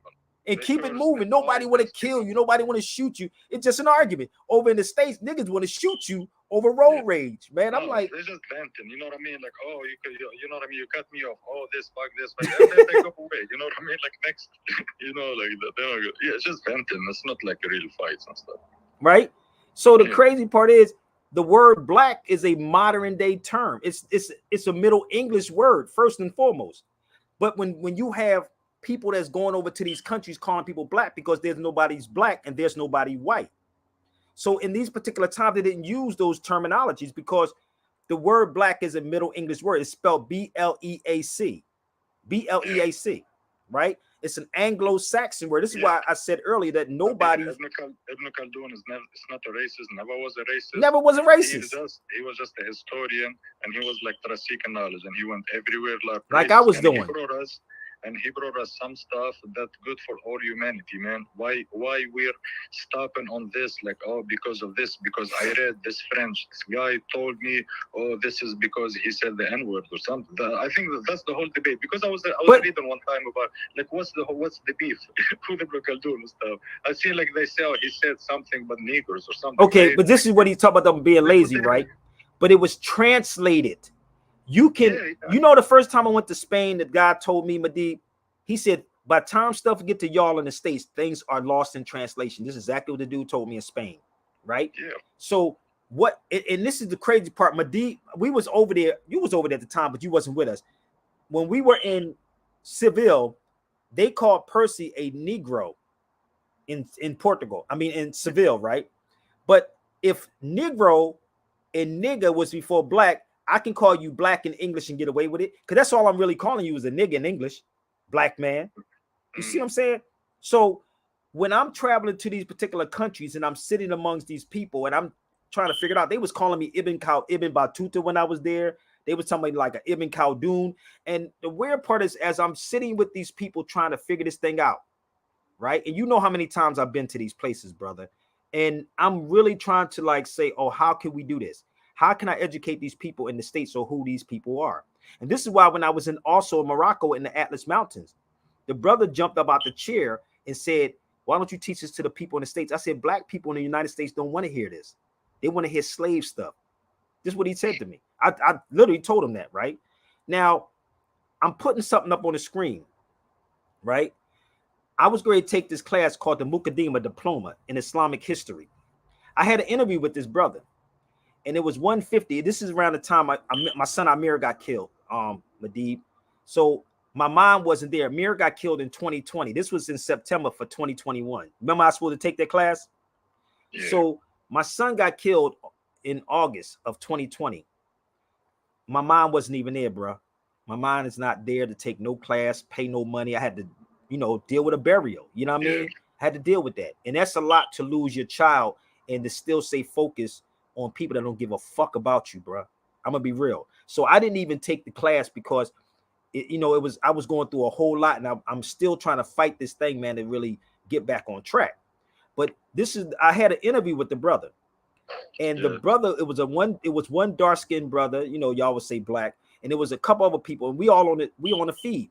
So he was asking me when I was going to be prepared, because he asked me did I have the book, the Muqaddimah.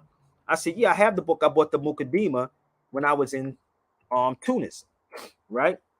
So this is my letter they just sent me. Assalamu alaikum. Thank you for your recent application for the admission into the annual Muqaddimah program. Applications has now been registered into our list of eligible candidates. So I was eligible to come in because I had an interview with the brothers, and they asked me that I have the book. So I'm going into the book and I'm explaining the book, right? He said, well, you already know. This is exactly what the brother told me. He said, you already know what's going on, right? And it's thanks to brothers like Madib who actually guided me, because when I first started going overseas, I would call Madib the eye in the sky.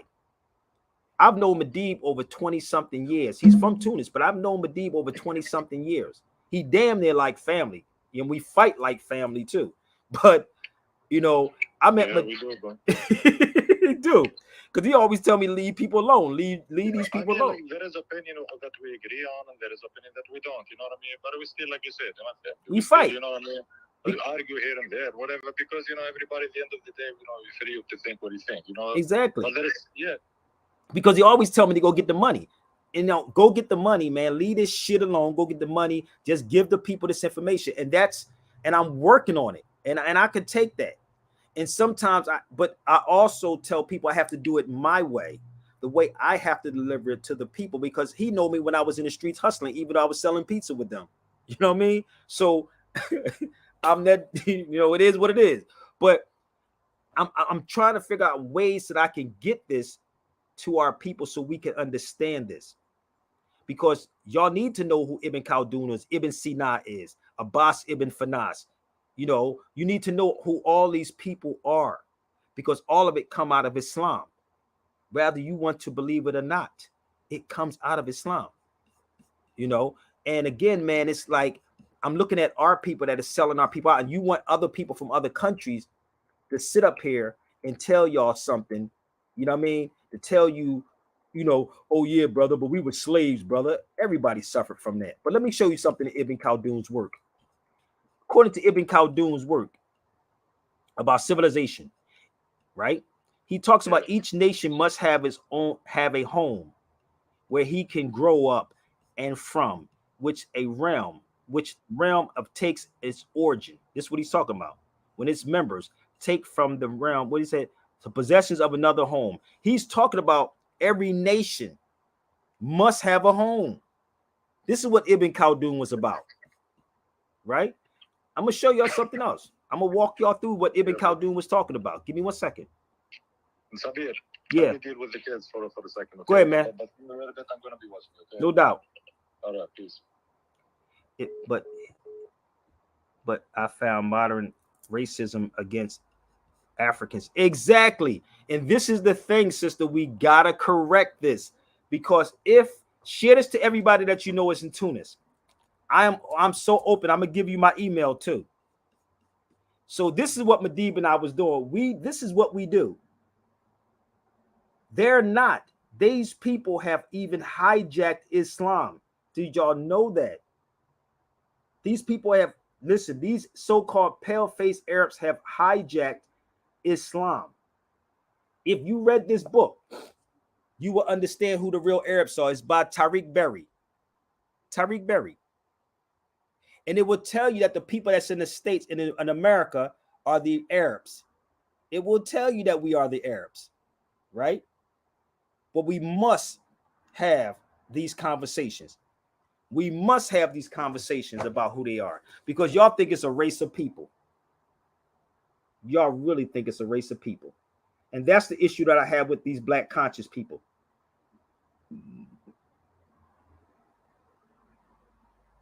That's the issue I have with black conscious people. So I'm open. I'm going to put my email up here. You can email me.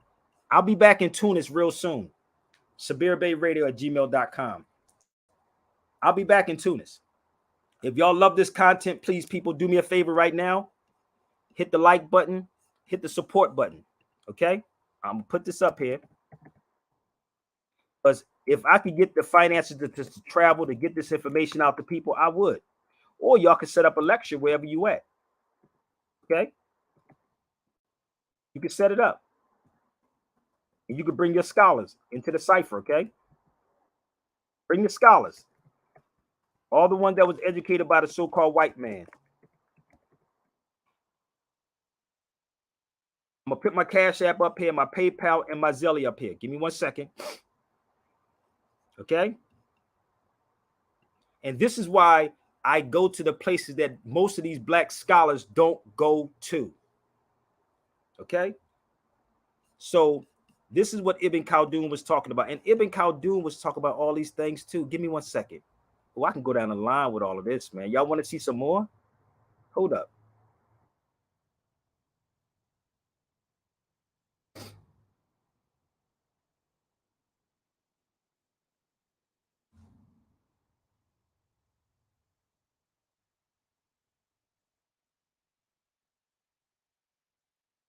Do I even have any more up here? That's in Tunis also. This is in the Medina in Tunis. I'm a Moor that's in America. I'm a Moor, not a black man. I'm a Moor that's in America. There is no such thing as black people. No such thing as black people.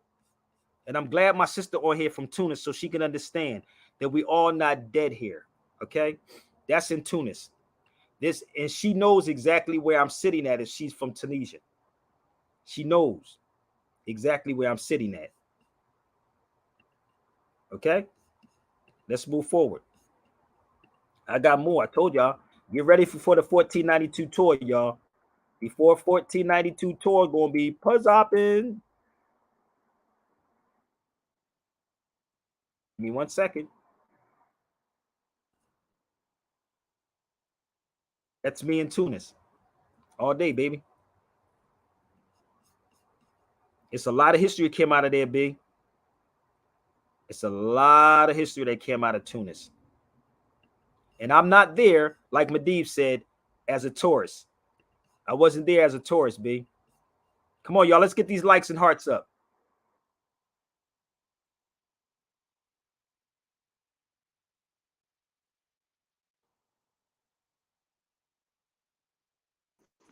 Hey, yo, Sabir. What's up? Hey, so with all the traveling and with all the information that you've been able to acquire throughout your travels, from your perspective, I'm not really asking about nobody else. From your perspective of what you see, what do you think this information would do for us people back in the States, in the Americas? How would this help change our current conditions? Honestly, brother, it will open up your mind, brother. I'm gonna tell you something. It will. This is why I tell people it will open up your mind to other cultures. You follow me? To understand the culture and understand your connection. And this is why when you hear Karis One or Frankie Beverly and May say we are one people. We're one, brother, but different shades of people. We're one. And have more self-esteem, brother, because there is no self-esteem in slavery, brother. And this is what they pushing on us: slavery. You was a slave. You was a slave. Everybody suffered slavery, fam. Everybody suffered slavery. Everyone did. But this is just my thing. It's like to get people to see what I saw. And I would love to take more people with me to these particular countries, but not as a tourist. Not as a tourist, but to understand the culture, to understand. And again, I'm really trying to, and this is why I said, brother, I don't have the resources like that to do all these things, brother. But I wish I got people behind me to actually do more, because I got more photos and more videos to actually try to explain this to people. But with our people, it's so goddamn hard, brother. It's crazy. We talk this united, we want to come together in Kubayas, but Negroes don't want to come together, brother. I told y'all to share this to Kaba, share this to Tariq, share this to Umar. Where's all these people at? Now, if they called me on any of their platforms, I will come to their platforms. I will come. But the reason why, brother, they don't want me to come is because if I'm coming this way, and it's against everything they were ever taught. Because I can bring clarity to all of this, bro.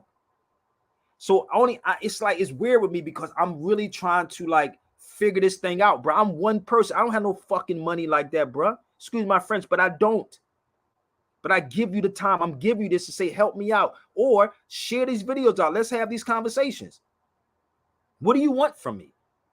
I'm there by myself in this country, bro. And I'm this information, bro, that you bring will change everything over here, bro. I mean,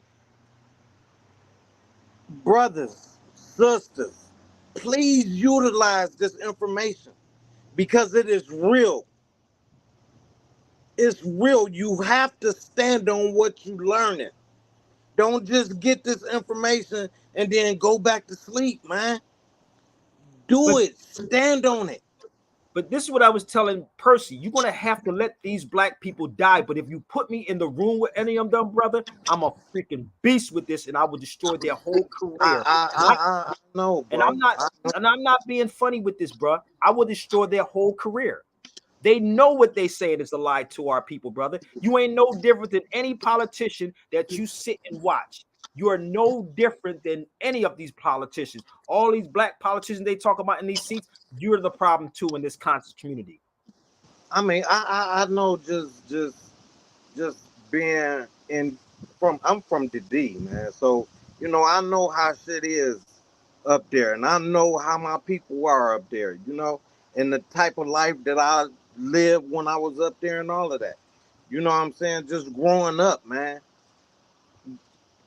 How they just had our mind fucked up. It's all distractions, brother. And if you read Rex 84, brother, this is why the Rex 84 said keep them where they're at. That's why the Sinettas and them do the stuff that they do, brother. That's why they keep promoting this stuff. But if you pay attention, it's failing. This is why I said you can say I don't believe in Allah, whatever. The Quran will tell you that Allah tests everybody. Okay? Yeah.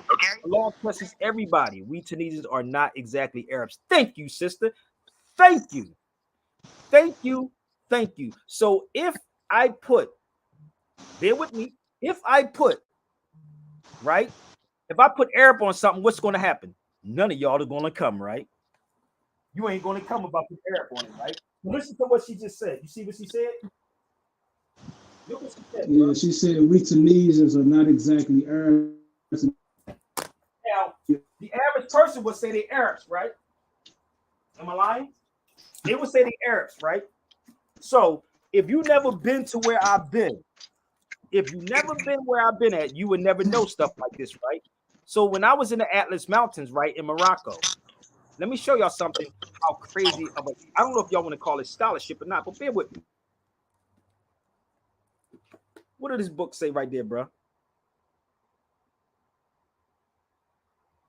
What did this one say right here? See, y'all think you know history. You think you know the history. Think about it. Berbers. So when I'm in the Atlas Mountains and I'm in Tunis, I'm sitting with these people. Imagine if you was a fly on the wall and heard half of the conversations I had when I was in Tunis and Morocco. Imagine the impact. This is not Sabir Bey pulling up Wikipedia. I'm literally, you know, the crazy part is when I was traveling, brother, I had one bag full of books, right? As I'm going through customs, the dudes be asking me, are you a teacher? They be, you know, you go through customs, they go through your, you know, they look at your stuff and, you know, you got your carry-on, right? So they opened up my bag and all these books just fell out. Everywhere I went, from Portugal to France to Morocco to all these, I had books and I'm buying books in my journey. So as I'm traveling, the guy asking me, he said, are you a teacher, somebody? And I laughed. I said, I'm a teacher, T-E-A-C-H-A. That's the funny part. I just spelled it out to him like that too. I said, I am a teacher, T-E-A-C-H-A, teacher. And I make a joke because we have this thing in hip hop called teachers. KRS-One would say, teachers teach and do the world good. Kings just rule and mostly never understood. One more time. Teachers teach and do the world good. Kings just rule and mostly never understood. Oh, it's all about indigenous people, so you may learn real history. Listen, if y'all got something to say, I got 4 people on here, 3 people on here. Y'all can jump on the feed. Keep trying to tell you, it ain't about y'all, man. I got a lot of people overseas, and I know that sister's going to share this video out to everybody from Tunis.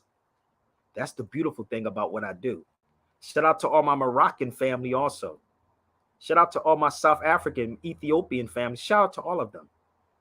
Because I'm not one of these cats that's in the United States that is sleeping. I'm very aware of what the hell is going on. So let's move forward. Remember I was telling you the story, brother, about the guy from Lebanon? Y'all remember I was talking to y'all about the dude from Lebanon? Let me leave this up here while I'm talking. This is Ibn Khaldun's work too. That's in his book. Just for the record, that's in Ibn Khaldun's work.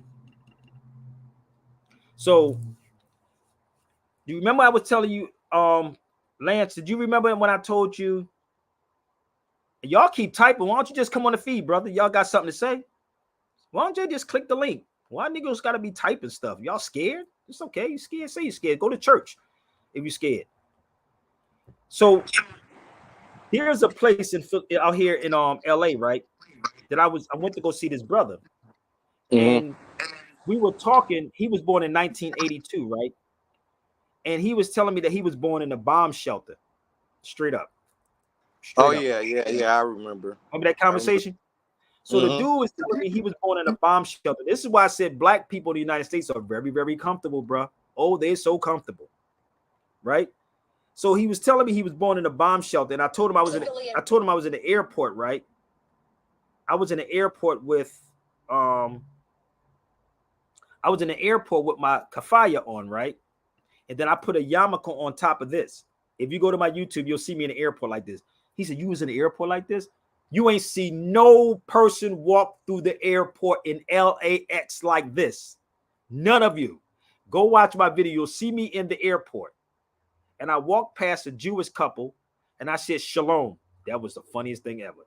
He looked at me like, I said, Shalom. I had my daughter with me.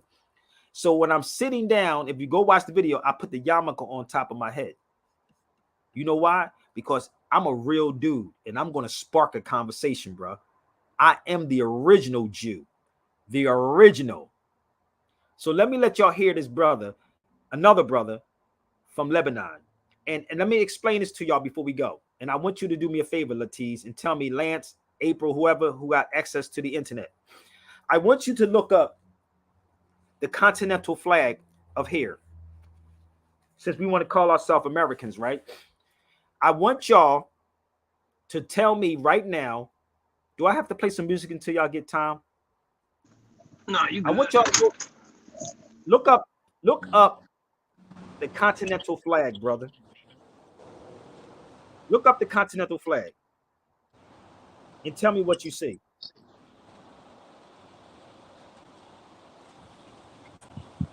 The continental flag is the one that got the tree on it, right? Really? It's the red flag with the green tree on it. Yeah. So, are you an American or United Statian? So the foundational dead Americans talking about they're Americans, but America is North America, South America, and the Caribbean. Right? That's America. So when you see the stuff that's going over in Israel, it don't say America. It says United States. United States. It does not say America. So my people that's in Tunis, that's overseas, it's not America, people. It's not America. It's United States. Okay? It's a United States thing. It's not America. Don't let these people twist you up and make you think that, hold up. Give me 1 second, bro.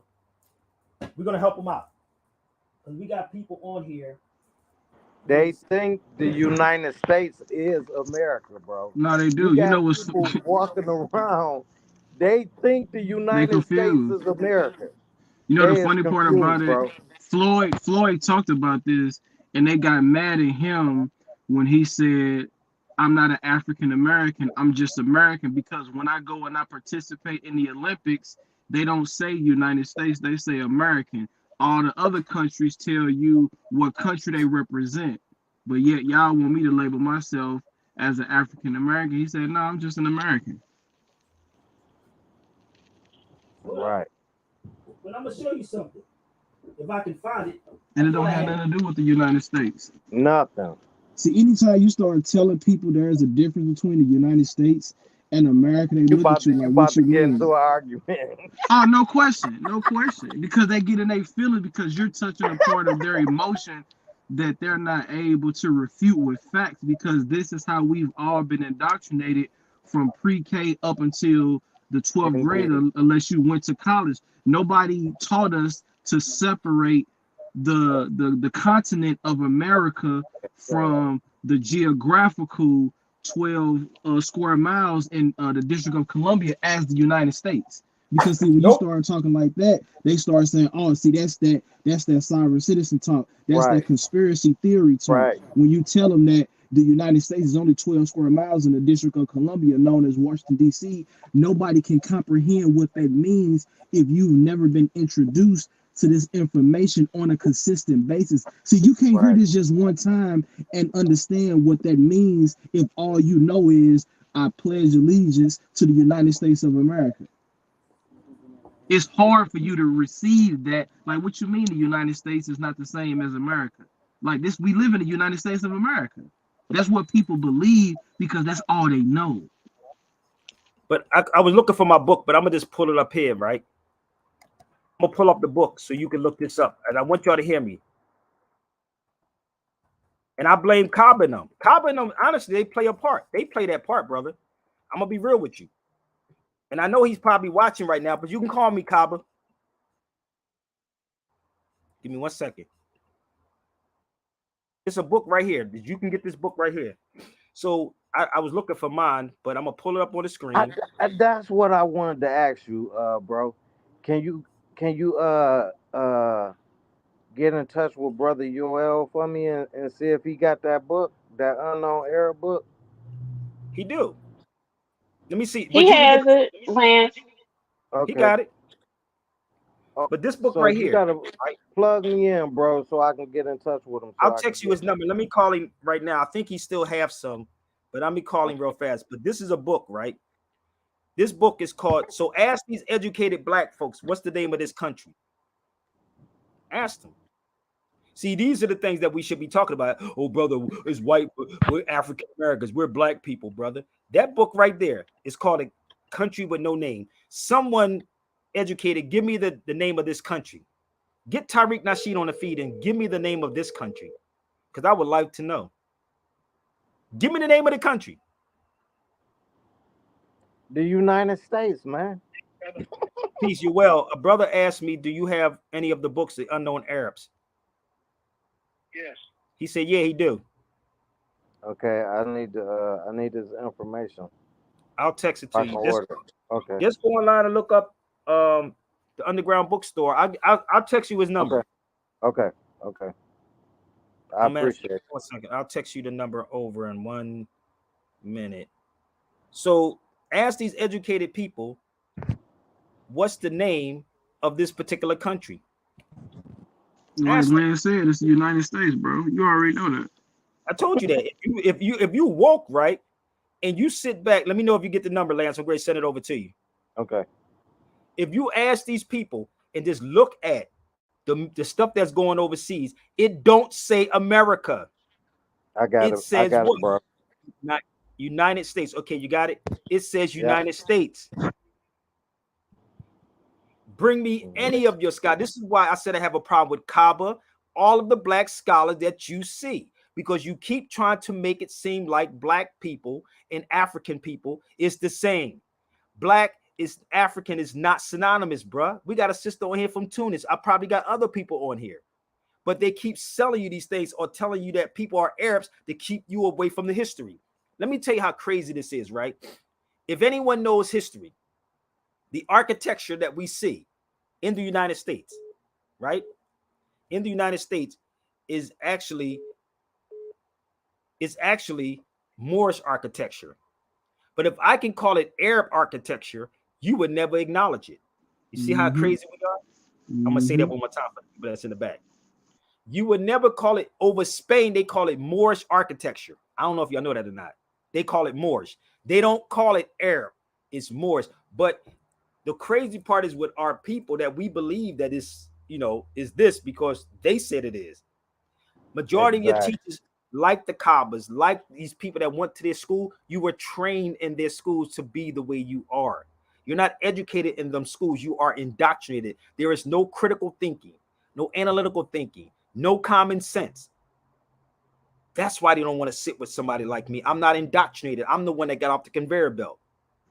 Yeah, you can't be controlled. You too much of a radical person that you unpredictable and you unpredictable, and I can't risk having you on my platform because you'll say anything that'll take away from but me I ain't trying say white to.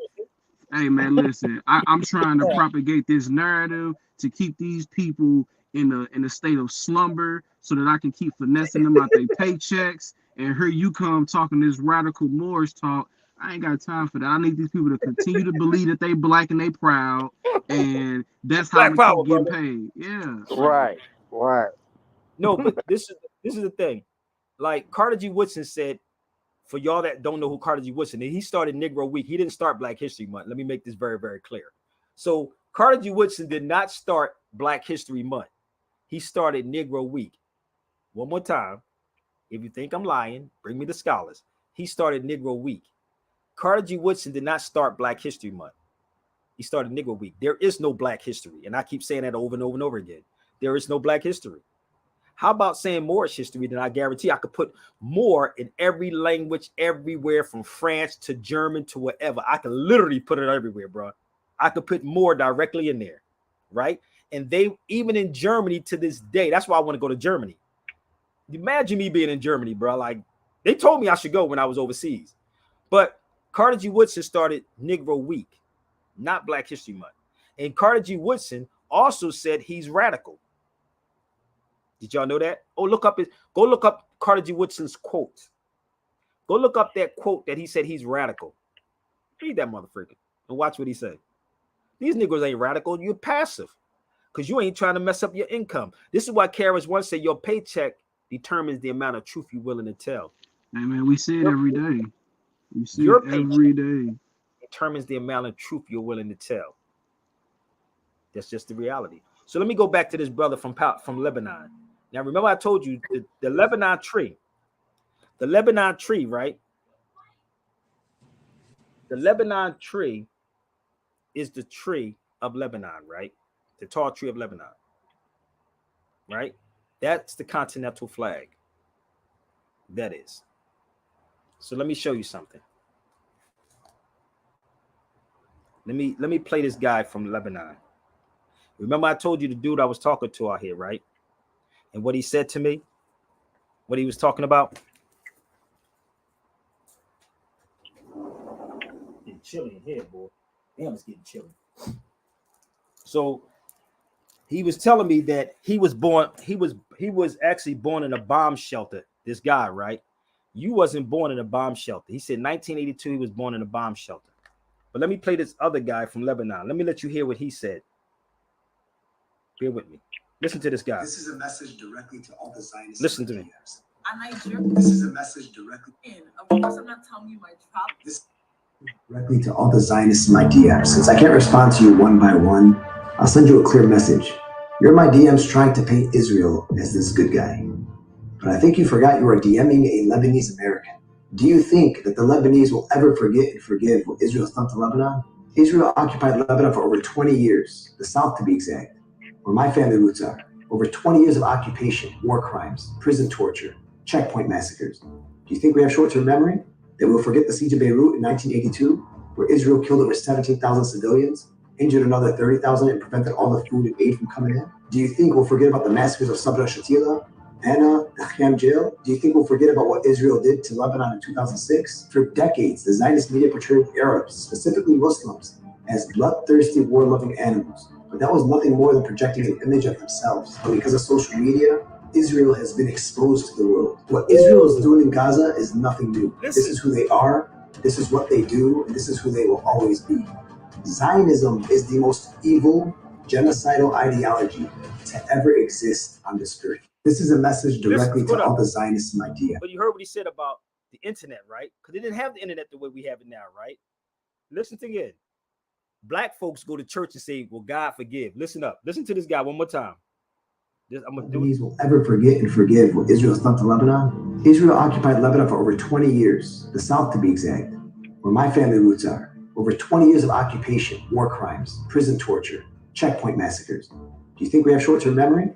That we'll forget the siege of Beirut in 1982, where Israel killed over 17,000 civilians, injured another 30,000, and prevented all the food and aid from coming in? Do you think we'll forget about the massacres of Sabra Shatila, Anna, the Kham jail? Do you think we'll forget about what Israel did to Lebanon in 2006? For decades, the Zionist media portrayed Arabs, specifically Muslims, as bloodthirsty, war-loving animals. But that was nothing more than projecting an image of themselves. But because of social media, Israel has been exposed to the world. What Israel is doing in Gaza is nothing new. This is who they are, this is what they do, and this is who they will always be. Zionism is the most evil, genocidal ideology to ever exist on this earth. This is a message direct. So let me explain this to y'all just in case. This is why when you heard Netanyahu say, kill all of them, even their children.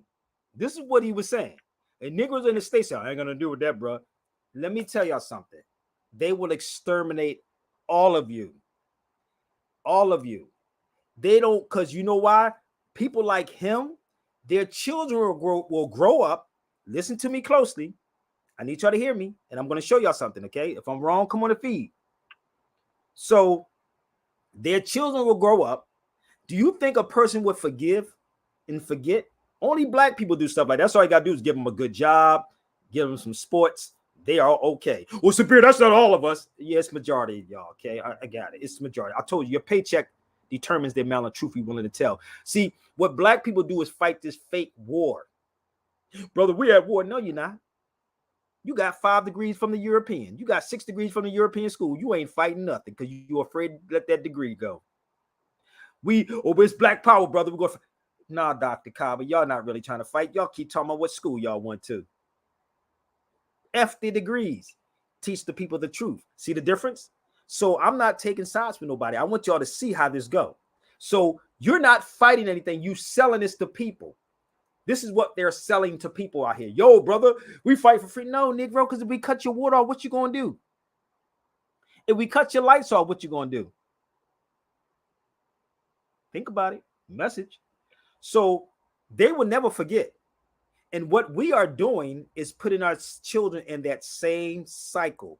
And we're sitting here saying, I'm the first black to go to college. Negro, we the first of all. How about this part? Let's teach the oldest university on the planet is by a woman. How about that part? How many of y'all know this?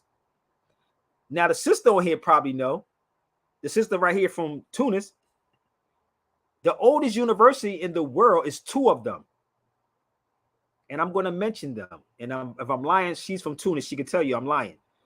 One of the oldest universities is called Zaytuna. Zaytuna, which is now a mosque now. Zaytuna. It's a mosque, right? The other university was actually by a sister named Fatima. That is the oldest university in the world. Let me ask y'all, are y'all being taught this? Y'all telling me about Timbuktu, right? How many of y'all know or knew that Zaytuna, I'm trying to find it. Give me 1 second. I'm going to show you when I was there. Or did Jay tell y'all about the University of Kawin or Kairouan? Which you can Google this. Oldest university in the world is by a woman. Matter of fact, here it is right here. I'm going to show y'all. Bear with me. I'm not going to put it on the screen, so bear with me. It's Zaytuna. Zaytuna. That was a university. But bear with me 1 second.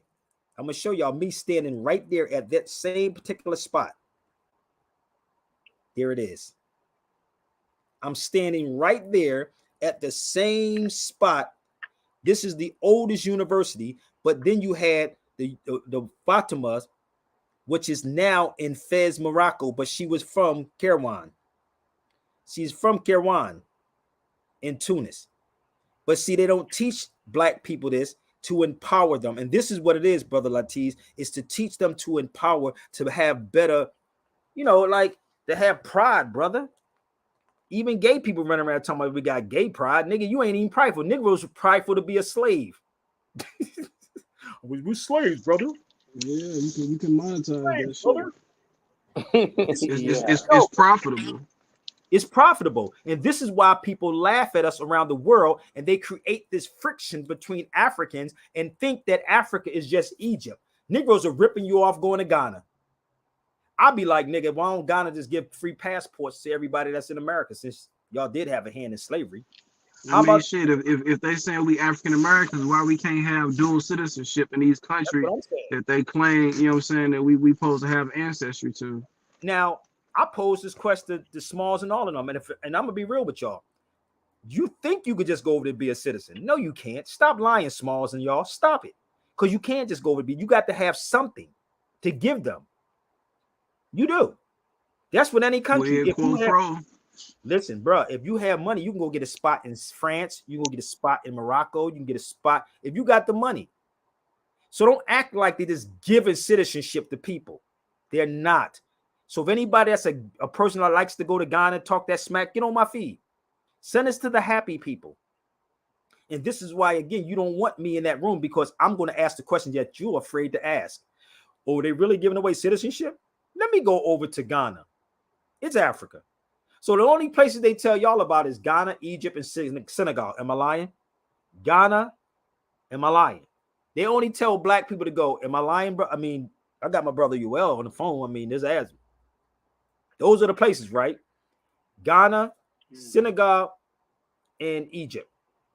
Am I lying? Mm-hmm. Yeah. Okay, now. Our culture is no longer about universities, more about mosques. Ooh, what I tell you. So let me give y'all the breakdown. That's what she just said. So all the mosque people were universities. All of the mosques. When I was in Turkey, they showed, I went into the Sultan's house. And in Turkey, all the mosques was universities. That's what it was. It wasn't a university like y'all thinking. because all of this comes out of Islam. And every last one of these bougie Negroes that you sit back and watch that you think is educated, they study this. They study it. I can walk down the line, but y'all don't want this conversation with Sabir B. I can tell you all about it, but you want it for free. Okay? So bear with me.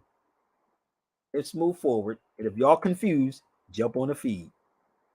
So let me show you a little bit more. Give me 1 second.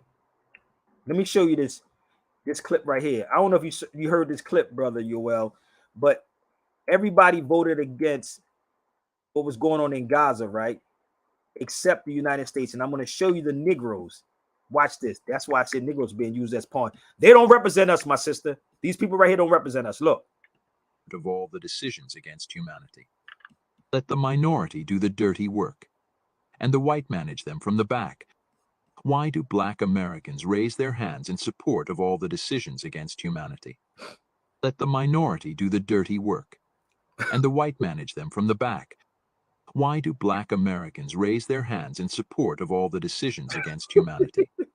Let the minority do the dirty work, I'm gonna let this play, and the white manage them from the back.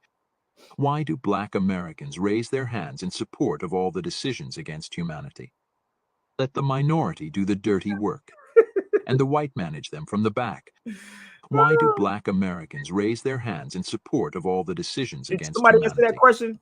Let the minority do the... Hold up, can we get Dr. Kaba, somebody on the speaker? Somebody did say they was sharing it to Dr. Kaba. I'm not beating Kaba up, but I want y'all to understand the type of person that I am. If anybody know me, and Yoel knew me probably almost 20 years also, I've never changed, brother. But you don't want to talk to Sabir because Sabir Bey will have critical thinking and questions for you Black people. Because I need to figure out how the hell is Black is the same thing as African. Oh, Lord Jesus, take the wheel. Hold up. Am I pissing y'all off yet? Hold on, am I pissing people off yet? So if you notice, Negroes always love prestige. That's the problem. You love titles. You love positions that you can actually be better than somebody else. So hold up. This is another one, brother. I got all these things. Y'all ready? Let's go. You say I'm starting trouble, Ephraim. I'm here to be you heard what KRS-One said. I'm here to tear the whole mother freaking down, bro. You hear what KRS-One said? If you invite Sabir, I'm here to tear the whole mother freaking joint down. Let's go to Boston for a minute. Listen to this. Listen to this one right here, bro. Listen to this. Did y'all hear about this? An email leading to an online firestorm and accusations of racism aimed at the mayor of Boston. The mayor is the first woman, the first person of color, and the first Asian American to hold the city's highest. The first person of color and the first woman, the first person of color, and the first Asian American to hold the city's highest post. And she's under fire after an aide mistakenly sent out invites to all members of Boston City Council, inviting them to a holiday party meant to be exclusively for minority members of the city government. Correspondent Elizabeth Pran is live. So, Elizabeth, those invitations ultimately rescinded from these members of council, correct? Let's go back. He said first person of what? Aimed at the mayor of Boston. The mayor is the first woman, the first person of color, and the first Asian American to hold the city's highest post. And she's under fire after an aide mistakenly sent out invites to all members of Boston City Council, inviting them to a holiday party meant to be exclusively for minority members of the city government. Correspondent Elizabeth Pran is live. So, Elizabeth, those invitations ultimately rescinded from these members of council, correct?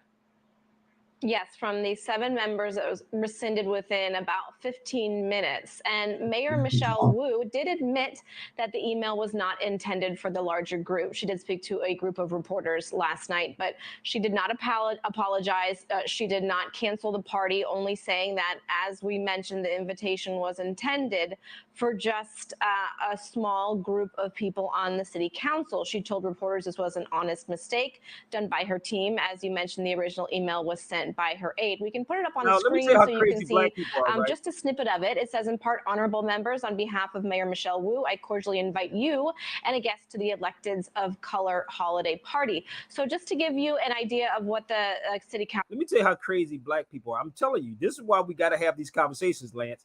They would say, oh, she's not. Hold up. They would. That's why I say black people confused. Are you colored? Which one are you? African American, colored? Which one? Now, they will sit up here and say she's not colored, right? I'm dead serious. This is the mentality of our people, right? But you don't call yourself colored. You're black. How many of y'all ever read J.A. Rogers' book, The World Great Men of Color? Have you noticed that they didn't call her a yellow person? Have y'all noticed that? Do you know that calling an Asian person yellow is an insult? Did y'all know that? They ain't gonna stand for it. They ain't gonna stand for it. You know, when I was getting tested to go back overseas, right? I had to take the COVID test, right? So I'm out here in LA, and I went to the booth, and it was an Asian girl that was in the booth too, right? And I asked her a question. I don't know if y'all know. My children put down as Asiatics, y'all. I don't know if y'all know that or not. When they were born, my children's race is Asiatic. They asked for the race, and their nationality, they're Moors. For the record, it's on all our documents, written for the public. So when I was getting my COVID test, right, because I didn't take the shot, I'm not crazy. Niggas are dying like a mug, bro. And if you took that shot, just buy the suit, y'all. Get your life insurance for any Man, y'all. sir, no, you ain't lying. Like, I got an auntie, my mama's sister. She took the vaccine and she blind. That actor just died. That actor, he's a good dude though. That actor just died. Niggas Oh, you thinking talking about Andre, the dude that played in Glory? the bald head brother. He played in Glory with Denzel. You notice they never told you. They said health complications. Health complications. Do you understand that that's not, you don't inject something into your bloodstream, brother, like that? That's crazy. But we believe, because we don't really believe in God. We don't believe it. If you're a Christian, you don't believe in God. That's why I said pay attention to Palestine. That motherfuckers, they believe in the law, and they never lost their faith in the law. They never, out of every day being bombed, never lost their faith in the law. Because if you read the Quran says Allah will test you. Allah will test every last one of you. You think I haven't been tested when my son got killed, brother? That's a test. That's a test. That was in 2020. I'm tested. I've been shot up many times. That's all a test on how I would be or how I'm going to become. So they're dying from that because you don't believe in the creator. None of y'all. You hypocrites. So we will argue and say she's not colored. And when I was getting my test going overseas, right? I asked the lady, I said, if I called you a yellow person, would you get mad at me? She said, yes, that's an insult. That's exactly what she said to me. And I said, well, why do black people let them call them black people? He said, because obviously they don't know who they are. She said, because I said, I said, do you know any black people? I think I had a black Adidas sweatsuit on at the time, right? And the white stripes. So I'm making jokes because everything is a teaching moment with me. And black folks will defend the madness by saying stuff like, well, brother, you know what? No, I don't know what you're talking about. Explain it to me like I'm a 4-year-old, right? They will justify why. Well, you know, I don't know what you're talking about. So I'm sitting in a room with the lady, and I said, do you know anybody look like this sweatsuit? She said, no. Like this shirt? She said, no. So I said, I don't know nobody that's yellow. Then it was a white piece of paper. Now, mind you, everything like with me, bro, like, listen, bro, I know grammar. I do know that. Let me show you something. This is called English grammar, people. It talks about adjectives, pronouns, prepositions, the whole 9 yards, right? How are you a teacher, right? How are you a teacher and don't know the basic fundamentals and you telling people that they're black people? So I sat there and I asked her this question. I said, if I called you yellow, I said, would you get upset? She said, yeah, that's an insult. So I'm sitting here saying, you want to get mad at people because they saying they're not black people. They're not black people in these countries. You can say African, but they're not black people. Yes, Moors. On my paperwork, all my stuff says Moors as a nationality. Oh, I'm glad my sister's on. Hold on 1 second. Let me help my sister out. Oh. She's on it with me. Let's go. Hold up. I've heard that some blacks in America love North African culture more than North Africans themselves, but I didn't know that it was so true.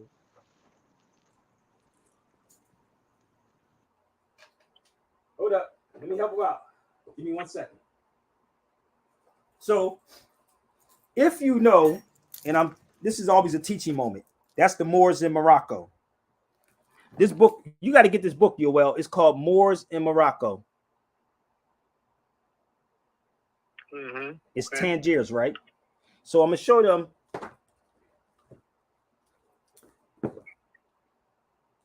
Golden age of the Moors. Got the golden age. Moors in Spain. Stanley Poole. Moors in Spain. So the problem is because we don't have real brothers teaching this. And this is a book, one of the books I had when a girl was on the plane. I'm trying to find my other one. I was on a plane while a Spanish sister was reading this book. So the problem is the conflict comes when people only listen to people who went to the European school. I've been around the world. I stayed in these countries for a long time. I literally been in these countries for months, right? In Tunis, I stayed there for months. In Morocco, I'm always in Morocco. So, but they don't want to hear me because I'm not bragging about how many degrees I have. And this is the book I took with me over Spain. This is in Spain. You see what I'm standing with? That says the Moors in Spain. That's in Seville. And the whole time I'm in Seville, I'm literally doing a damn class out in this mug. Like literally, I'm literally doing a class in Seville with that book right there. The Moors in Spain. That's my thin one I traveled with. So you tell me, who else is going to these particular places trying to make this make sense out of this? Yes, we are the same people. And let me tell you something. And I don't know, sister, if you can get this over there. I would love, I'm coming back to Tunis and I would love to set up. I'm going to do something in Grenada. There's a sister that's in Grenada that's from Philadelphia. She just moved to Grenada and she wants me to come there and do something over there when I go back to Grenada. I am so open if I could get the finances behind me and go teach this, because I'm going to tell you something. Being in these countries, they open up their arms. I'm dead serious. The problem is we are confused on both sides. And I'm going to share something else with you from Langston Hughes. But if you can find this book, sister, get this book called Nature Knows No Color Line. Nature Knows No Color. I believe my brother Yoel has this book also. Mm-hmm. Yeah. You got it? Okay. Yep. So if you read this book, Nature Knows No Color Line, it'll tell you the Moors were known as black people. Black is an adjective, right? My book is falling apart, so you got to excuse me. And it also said the Moors, the race, not religion.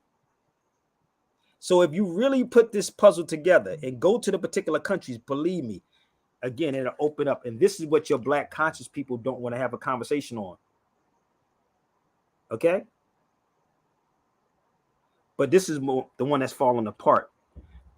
Sorry, this is falling apart. This thing is crazy. But you know what I like about her, though? You know, the fact that she's asking questions and she's not trying to rebut or refute the information. But how could you refute the thing, right? When you bring it to them, right? So when you like, we will argue that issue, brother. We will fight tooth and nail to try to say, well, Sabir, you're wrong. That's pseudo. I'm showing you where I was at, right?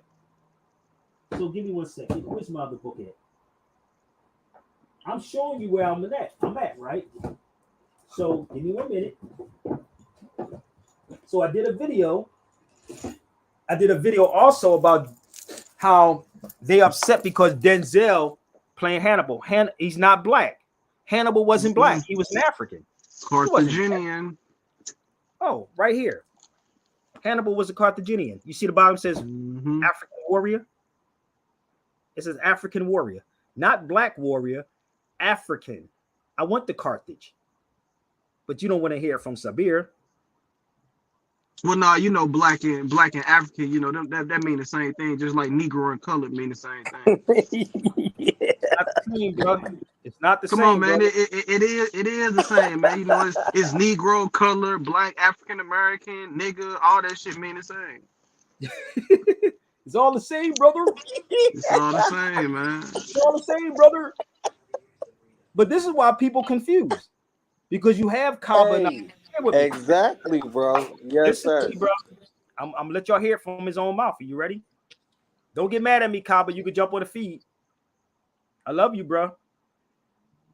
I told you I'll slay my enemy. I'll slay my brother just for the truth. You ain't read that quote? Let me put this quote back up here, bro. You see this quote right here, brother Stan? Well, let's put this quote back up here for the people. Where's my beautiful quote? Let's put this quote back up here. Here it is right here. Look at that quote. I will protect the oppressed even if he's my enemy, but I will not forgive the traitor even if he's my brother. Shit, how many traitors we got as brothers? A whole lot of these mugs, bro. Yes, sir. Where is that coming out of? This is a quote from it's called, I can't even pronounce his name, is Ertugnal Bey. This is not a more, this is an old saying. That's an old saying right there. I'll send it to you. So why am I saying what I'm saying? Now, this is why I'm saying this. Okay? Bear with me. Listen up. This is why people confused. And my brother Chris put this together. I'm like, come on, brother Chris, man. We got to do better than this, brother Amadeus. Republicans are brute wolves. Hold up. But they both taught us that Democrats are sly foxes and Republicans are brute wolves. That feel good. But they both belong to the dog family. Come on, bro. Neither one of them has ever meant us any good. And when you look at political history, you can come to understand certain things. Not even the school system. Ron DeSantis has given us a very strong message.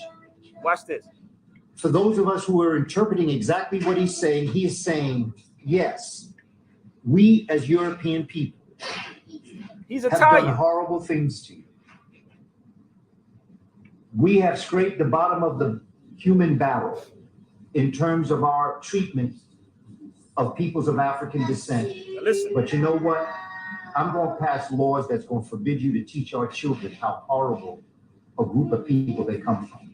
You're not going to teach them. You're not going to make them feel bad. He's telling us, if you teach the truth, you're going to make folk feel bad for what they did. And you're going to make children, young children, question us as the adults. And you're going to make us want to have to explain, well, where was granddad when they were putting fire hoses on the people? That feel good. Where was grandma when they blew up that church? Where were you when they assassinated Emmett Till? And to all those questions, they're going to have to say, we were right there doing it too. Malcolm taught us that. How did he know that's what Ron DeSantis said? Ron DeSantis was talking about not putting out fake history. That's what he was talking about. If Dr. Kaba taught real history, that we had slaves, did y'all know that? Oh, I'll read it for you. Sure, this is Dr. Kaba. It's in Jay Rogers' book, 100 Amazing Facts About the Negro. Yes, sir. Let's open up J.A. Rogers' work. Let's read what J.A. Rogers said. Since he's a historian, he's a teacher, right? Let's read what J.A. Rogers said about this part. Hold up. In 1670, listen, in 1670, Virginia passed a law forbidding Negroes from buying white people. This was 51 years after the Negro had arrived in chains.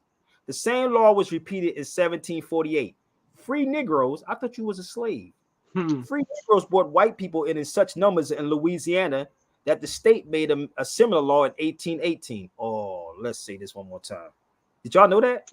Wait, 1818 is after the 1619. We were supposed to be brought in Jamestown, Virginia, right? Think about it. Oh, okay. Right? So let's rewind this one more time, and I want him to justify it. Right? So if we are who our ancestors are, our forefathers are, then goddamn it, we're Moors. This is the conversation we have. Everybody's so confused. Well, brother, we're not Moors over here. We're not Moors over here. I'm a Moor, brother. I'm a black man from America. I'm a black man. Negro, I'm a black American. Yeah, that's what one of your people on your feed saying. Brother, I can pull out books how we had slaves, brother. The Mandine Charter. Read Kuma Malinke. If you don't know what this book is, y'all should get it. It's up there on the shelf. I should pull it out. It's Kuma Malinke. Study Sandiata Keita. Sundiata Keita. How many of y'all know who that is? Sundiata Keita. How many of y'all know who Simon Guru is? Come on. How many of y'all know who those people are?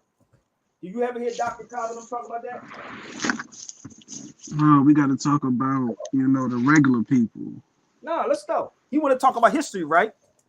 This is before the Atlantic slave trade. Look up Simon Guru, and look up Sundiata Keita. Or better yet, look up the Mandine Charter. I'll spell it for y'all, okay? M-A-N-D-E-N. M-A-N-D-E-N. And tell me, have you ever heard of them ever spring up the Mandine Charter or Sundiata Keita? Guess what it says, bruh, in here. This is oral statements. Oral statements, right? So they said, do not put bites in the mouth of your brother, man, to sell him. So it all started with us. And this is what the hell is happening over in the Congo right now, because it's not white people. It's always the hidden hand, just like the puppets here in the United States. So those are tribes that is fighting. That's Rwanda, people. Y'all remember I think it's Tahoutis. What they call it, brother? Remember that Rwanda joint where they was looking at the facial features and they was killing their own people? They was killing them and they had certain facial features. They was killing these motherfuckers. That's the same thing that's going on in the Congo. But y'all just focusing on that. You can't compare to what's going on in Gaza to what's going on in the Congo. You can't compare that. You have to get rid of the people that's the heads. That's who you got to get rid of. It's the sellout politicians. That is. Hey, real quick. So somebody said, somebody always trying to tell us who we are because they read some books. So I got a question. Who told you that you was black that didn't read no book? Yeah, right there, bro. Who told you that you was black that didn't read a book? Because you saying everybody always trying to tell us who we are because they read books. So what told you, or who told you who you were? Who told you was black? Right. Come on, man. That's okay. But they can come on the feed. I traveled. And like you heard Medivh say, I didn't sit in 5-star hotels, so he can hit the link. I bet you they ain't got the balls to hit the link. That's my stalker, y'all, just for the record. I'm going to get rid of him, but I'm going to give him the opportunity to come on the feed. So my family told me who I was. Oh, okay. Hold up. We're going to give him an opportunity, all right? And I want him to come on the feed. I'm going to give him the opportunity. I'm not going to beat him up. This is called love teaching. So he got time to hit the link right there. It's free. He got time. And this is why people are so confused. That's why I said we need to have this discussion. But bear with me. I'm going to give him the opportunity to come on the feed with his receipts. Now, remember, I'm not going to call him a coon. I'm not going to call him a tether. I want him to come on the feed and tell me, because it ain't just Sabir Bey reading books. It ain't Sabir just reading books. Okay? Hit the link and come on. Let's go. By the time this song is over. Truth. But children cannot handle the truth. That which is as powerful as truth. This is like putting a sword or a weapon in the hand of an infant. The infant, not knowing the power of what he has or she has, will oftentimes hurt themselves and members of their own family. I did not know the power of the truth, and I used it to help, but I also used it to hurt. And I thought to myself, how many minds have we hurt? How many minds have we broken? Mishandling the power of the truth. So I decided then that I could never ever switch, never bitch, never snitch, never itch, never glitch, never ever high pitch. I'm never scared, I'm never gonna be unprepared. You can never say that I never cared, I can't be compared. What if I never shared with Scott my lyric? What if he was never shot, now in the spirit? What if he couldn't find me? What if John Records never signed me? What if I wasn't grimy? What if I didn't have 100 dudes behind me? I'm never whiny, never dull, never tiny, forever big and shiny. Bumping up the stairs beside me. In the clubs you can find me, Devils can't bind me, I bind them. You said you wanted the raw, I then. I'm tired of these corny ass raps, pass me the mic then. I get it hype, friend. As you can see, KRS Freddie Fox, we nothing like that. I know you like the way I'm freaking it.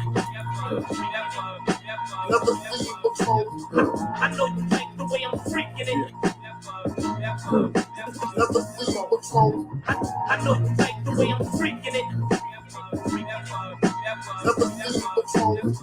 I know you like the way I'm freaking it. I took the slang and I'm never stop speaking it. Never leave the mob alone. Never leave them hammers home. Never let bitch talk. Stop my pet walk. Never ran. Never will. This is real. I never talk with no bitch that can't walk like a hoe in here. Never trust niggas who never disagree with me. Never fuck them. They never gon' believe in me. Hot like the pepper field, grind like the pepper mill. Shooting at you niggas with this nice salt pepper steel. Whoever thought that I would make it in this rap game? I'm far too raw for this glorified crap game. I spit through depressions, I spit through receptions. While cats out of degrees, they'll spit all their lessons. I still got a round ready. So when cats get ready to down Freddy, you should realize you don't sound ready. Niggas try to act like because they got fame, they can get props in the underground game. I know you like the way I'm freaking it.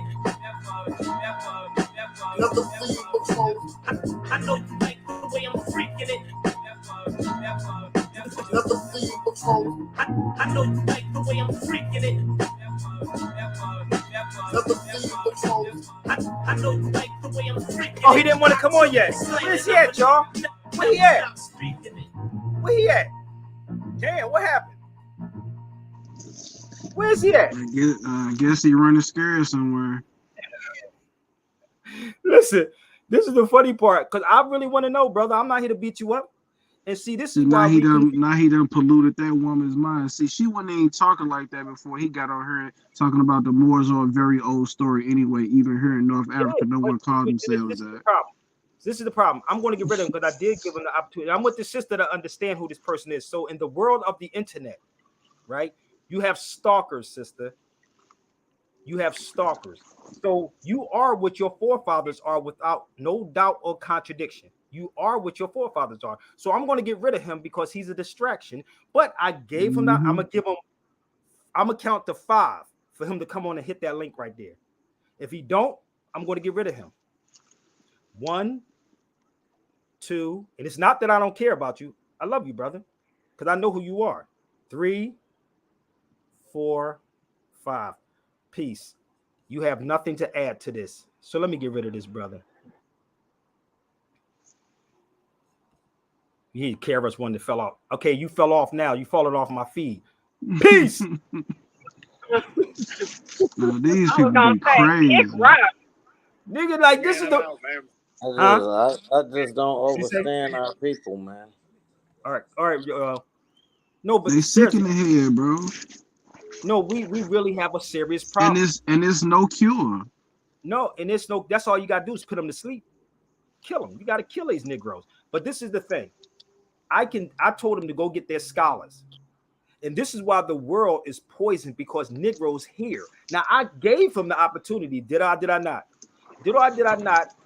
Man, you stay extending olive branches to these Negroes, man, but it's too many cowards out here because they be too in they feelings. Yeah, because they want to be stuck on this. This is what they want to stuck on. Slavery. But let's get into this now. You ready? Let's get into Harvard now. Hold up. This is why we don't know history. Bear with me. Because you have these pawns. Let's get into this. Let me show you something, fam. This is called Harvard and slavery. Now, I went all the way to Harvard. I went to Harvard. But guess what? In Harvard, they was talking about the first person that was in Harvard was a Moor. He was a slave. Let me help you out. Oh, give me 1 second. Damn, I can go down the line with all of this, B. Hold on. Let's find the article. Y'all share this out yet, y'all? Let's share it out. Let's go. Let's find the article.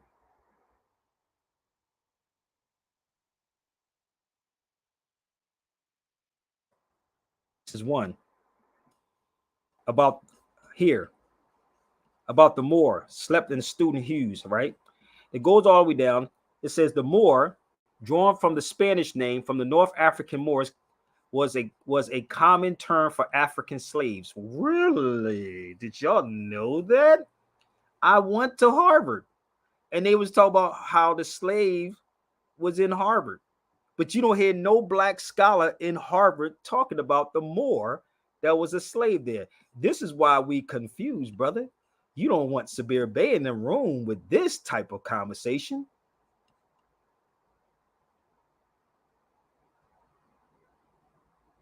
So, as listen, I'm one person. Let me be real with y'all. I'm really trying to fix this joint. I'm one individual.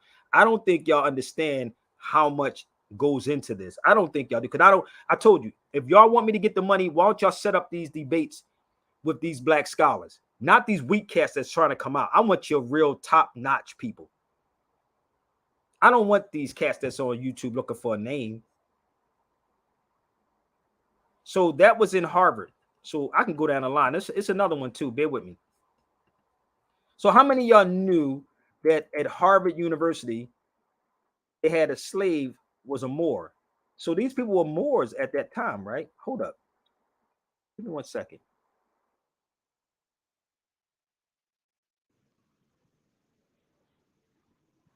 Hold up. Let me see if I can find some more.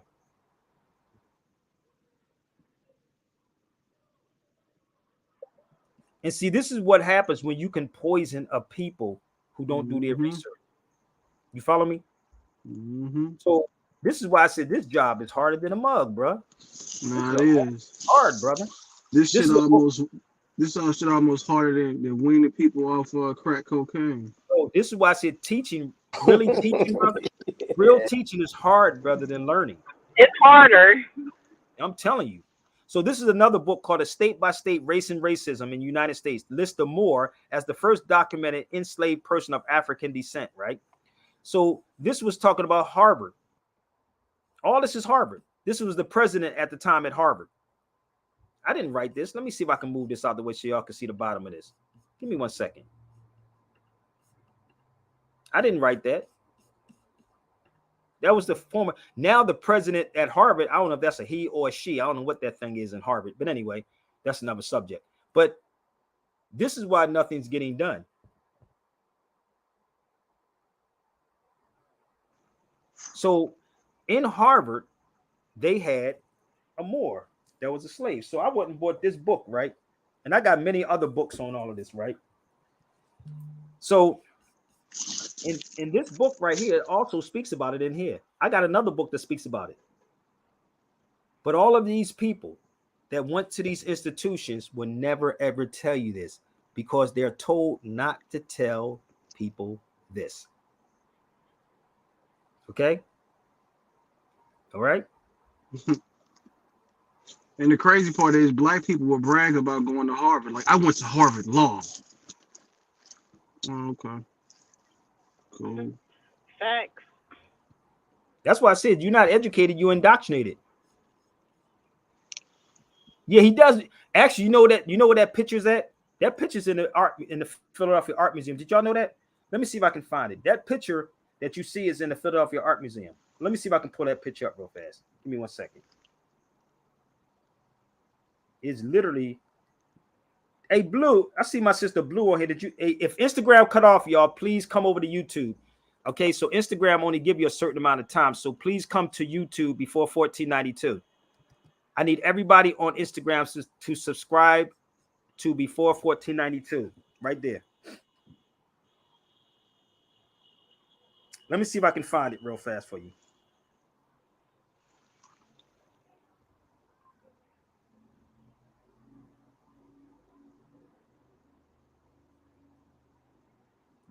I'm going to go back on the East Coast, but I would love to do a tour in Philly. How many of y'all want to meet me in Philly? Damn, I got Subway. My brother, Lord Jamal. Hold up. That's my brother, Lord Jamal.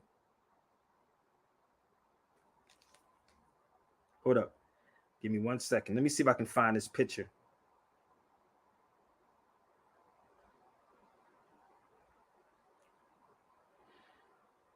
I know I took a picture of it, but give me 1 second.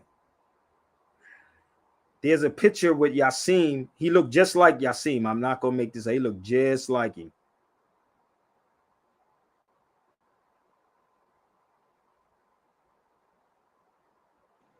You know, the interesting part about Yassim is you would think that his peers, you know, they would inquire about, you know, why he changed or corrected his name to Yassim Bey. They don't even ask him what Bey means. No. And that lets you know that our people don't care about real history and real information because it's not sensationalized. Brother, let me tell you something. I know they won't talk to him. They're not going to talk to Yassim. Yassim do talk to them, believe me, he do. But Talib and them won't have this conversation with him. That's why they even look at what you call him like he's crazy. Yay. Yay, yeah. Straight up. That's why they look at him like he's crazy. But they're not going to have a conversation with Yassim, brother. Believe me. I mean, we looking at Ye like he crazy, but shit, if we went off of, you know, just looking at people, we should look at Talib like he crazy because the old girl said he a perv. Yeah, pretty much. I'm not going to knock. I mean, if we want to talk shit, we can talk. You know what I'm saying? Because there's information out here about all these people, but yet when people trying to put you up on game about what really matters, y'all want to try to paint this narrative about them to deter people from actually listening to what they got to say. But yet y'all got all kind of freakish skeletons in y'all closet, but y'all want to portray yourselves like y'all some type of, you know, scholars. So it's like you don't really know nothing. You just going along with what everybody else is saying because that's what gets you paid and keep you in the position that you're in. Listen, anybody want additional information? I do classes every Sunday. I do a webinar every Sunday, but it's $65. Every Sunday, I do a webinar. I just did one on Resolution 75. You can actually purchase that right now. That was last Sunday. My brother Lance was on there. It's $65. So if you want it, I can email last Sundays to you right now by paying at Cash App, Zelle, or PayPal. Cash App, Zelle, or PayPal. I can send you the class from last Sunday. This Sunday is going to be on sovereignty. $65, still the same price. Okay. All right. So email me. Don't email me and don't send the payment. I ain't gonna respond. But I'm trying to find this page, brother. When I was at the museum in Philadelphia. So in Philadelphia, they have the museum there and they have that painting in Philly. I just got done looking at this picture, brother. Give me 1 second. There's a photo of that brother in the museum in Philly. If I can find it. I got so many goddamn photos in this book, brother. It's crazy, brother. While we doing that, I'm going to pull something up so y'all can look at this also. Our people act afraid of information that was not taught in school. Yeah, because they've been indoctrinated. That's all. They just been indoctrinated. Oh, trust me, they sitting on this feed right now, cringing right about now. Let me pull something up for y'all while I'm looking for something. Give me 1 second. So Langston Hughes went over Spain, right? Let me show you where this is at. Give me 1 second. It's in. Give me 1 minute. I gotta find the article. Langston Hughes went to Spain, right? And he pulled up. Here you go, right here. Look at this article. And this is in Yale, bro. Can you see that? How many of y'all ever saw that article before?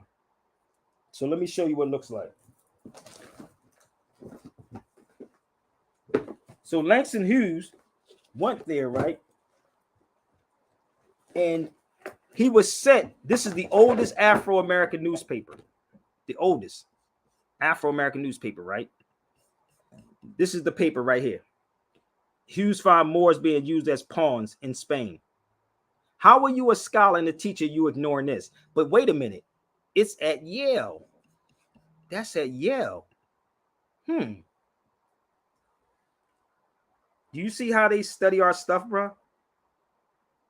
They study us. We can't bring this up. Oh, that Moorish stuff is old. Then talking about slavery is old too. Then how about that part? You know the crazy part? I told you I got to come back, right?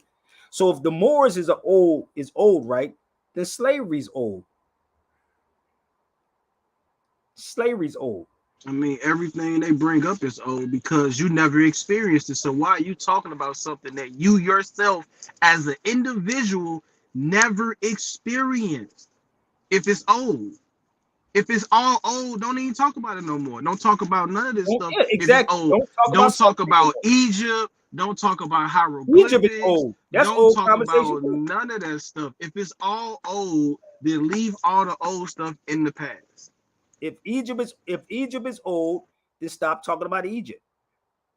If slavery is old, just stop talking about slavery. Let's talk about the now. Did that make sense? It makes perfect sense. Let's talk about the now. See, But they don't want to talk they about don't this. want to talk about the now. No, they don't. They polishing their nails and wearing purses. Let's talk about that shit. Come on, come on.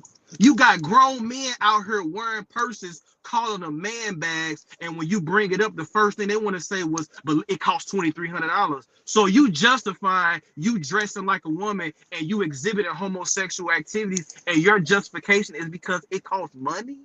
That's how you know why people sick in the head, brother. Anytime you justify slavery, you're justifying slavery too. So let me just show y'all something in Turkey. So this is a museum, and this is the mosque in Turkey. We always had libraries. This is a mosque in Turkey. So that's in Turkey when I was there, right? That's me in Turkey. That's me at the mosque in Turkey. You can eat on this floor. Oh, we got brothers over there in Turkey. Really though? Really? Oh, they hate us. Do you know they have a Malcolm X Avenue in Turkey? Did y'all know that? Yes, they have a Malcolm X Avenue. They have a Malcolm X. Look up Malcolm X Street in Turkey. So I'm gonna show you this. This is the lecture I did in the UK. That's the UK, right? This is the turnout from the lecture I did in the UK, right? That's the brother that brought me to the UK. So let me show you the brother who fell out the chair. There was a brother that fell out, and I got paid in pounds. Can't make this up. That's called pounds, people. I got paid in pounds, for the record. So bear with me 1 second. Let me show you the brother that fell out the chair when I was in the UK. He literally fell out the chair because he thought I was talking Moorish Science Temple, and he fell out the chair. Hold on, where my man at? I was trying to find that picture with in the art museum, but this is the brother that fell out the chair when I was in the UK. That's me speaking in the UK. I was in Manchester. It was a panel discussion. I said, because this dude right here said something about the Moorish Science Temple, the guy with the locks. It was hilarious as hell. This dude fell out the chair. I said, brother, I don't belong to a Moorish Science Temple. And this is why I said people are so confused, because you're not sitting with the right people. That's why they don't want me on none of these panels, because I'm not the go along to get along dude. I'm not that dude. So Langston Hughes spoke about the Moors back then, right? But we ignored it, and we're not talking about these articles that's been out for a long time, right? So let me just show you something else about who this guy was. Give me 1 second. If y'all ever heard of this guy in history, give me 1 minute. Have you ever heard of this man right here? Give me 1 second. How many of y'all heard of him? Carl Murphy. Have you ever heard of this man? Come on, y'all, talk to me for a minute.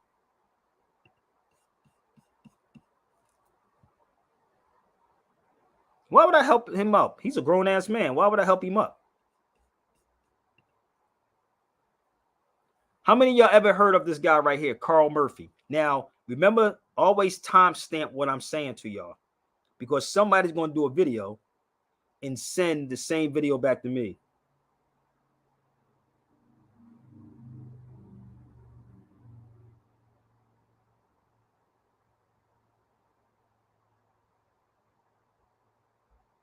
Come on. Have you ever heard of him? We got something we're working on with him right now.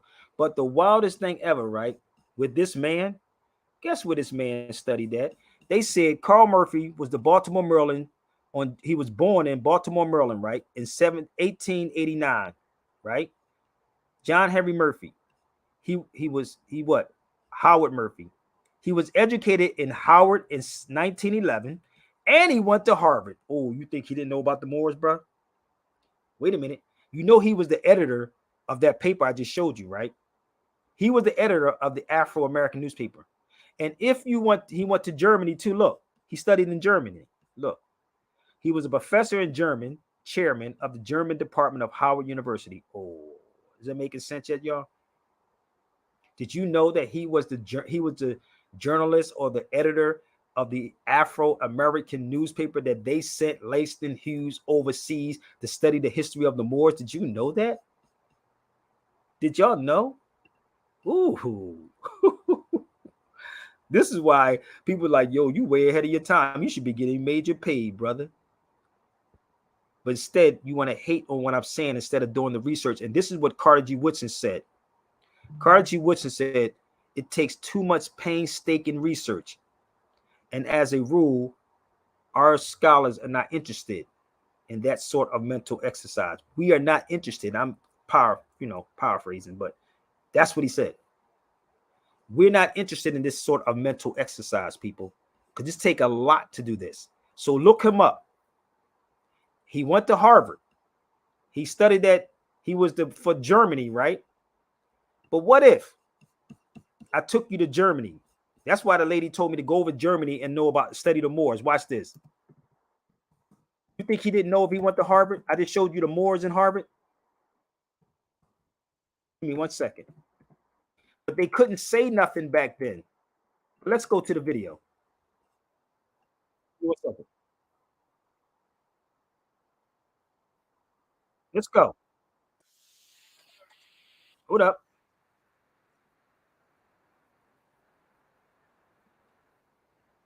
Now at the center of a heated controversy. Listen up. Opponents call it a symbol of racism. But many the emblem is now at the center of arms depicts the so-called Moor of Coburg. The emblem is now at the center of a heated controversy. Opponents call it a symbol of racism. But many residents are mystified. Is there really nothing else to worry about? We've got bigger problems than the Coburg Moor. He's the patron saint of Coburg, and I find this whole discussion out of order. He's never upset anyone. It can stay as it is. The crest dates back to the Middle Ages, when black people were often described as Moors.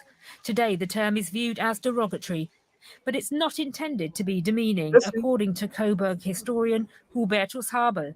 The emblem features Saint Mauritius, a black Christian knight who was martyred and is now commemorated. Insofern ist das Wort meiner Ansicht nach. To that extent, I think the word Moor is okay. And the representation of a black man as the symbol of Coburg is absolutely fine. It's an expression of esteem and veneration for the saint. That's not a view shared by two young Berliners who've started an online petition against Coburg's coat of arms. Alicia Archie is originally from the area. For her, calling a black man a Moor is no longer acceptable in the light of the Black Lives Matter movement, and especially not a figure with thick lips and a Caribbean-style earring. Did you see how this go? So this is why nothing's getting done. So these people, I don't know. I don't want to say they're getting paid, brother. I'm going to be real with y'all. I don't want to say that, but it's something that is happening. And I'm going to tell you something. I'm not going to stop. If you get in the arena with me, you're going to lose playing with me. I know what they're doing to our people. Trust me. And again, before I close, this is not a knock on Dr. Kaba. Kaba, you know how to reach me. Chris, you know how to reach me. Y'all can set it up in these rooms and we can have this discussion on what we would call who are the original Arabs.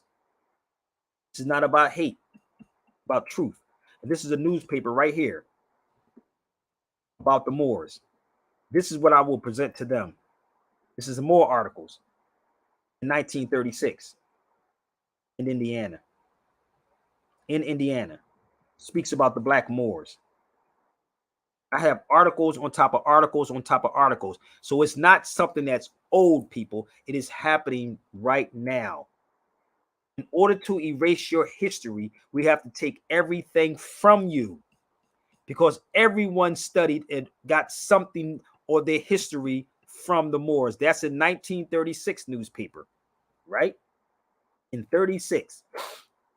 All right. So I'm going to show you this a little bit more of these articles. And I do have these articles. All right. So everybody that came on late, y'all got to go watch this from the beginning, okay? So there's another article in here. If I can find it. This is another article from 1888. All of this tell you about the Moors. So how? We're not talking about 1400s. We're talking about now. I have all these news articles. Moorish blood. So tell the Cobbers and them to actually, let's talk about it for real. That's Moorish blood right here. All right. This history is not hidden from us. People are confused because you have these dudes on platforms actually telling our people, oh, we're black people. But they don't want to sit with real people who've been in these places and had conversations. So I want that sister that's in Tunis that's on my feed to hear me out. And I will be back in Tunis real soon. I will definitely be back in Tunisia. But I'm almost finished, y'all. Time just goes so fast, Latiz, man. God damn. So this article also right here, Langston Hughes. And I can send this to you too if y'all need this. It's a lot of pages in here though. But let me see if I can go down. Give me 1 second. Give me 1 second. Let me just pull something up. 1 minute. Here, I think it's 21. This is the article that was in the Afro-American newspaper when he went over there talking about the Moors in 1930s.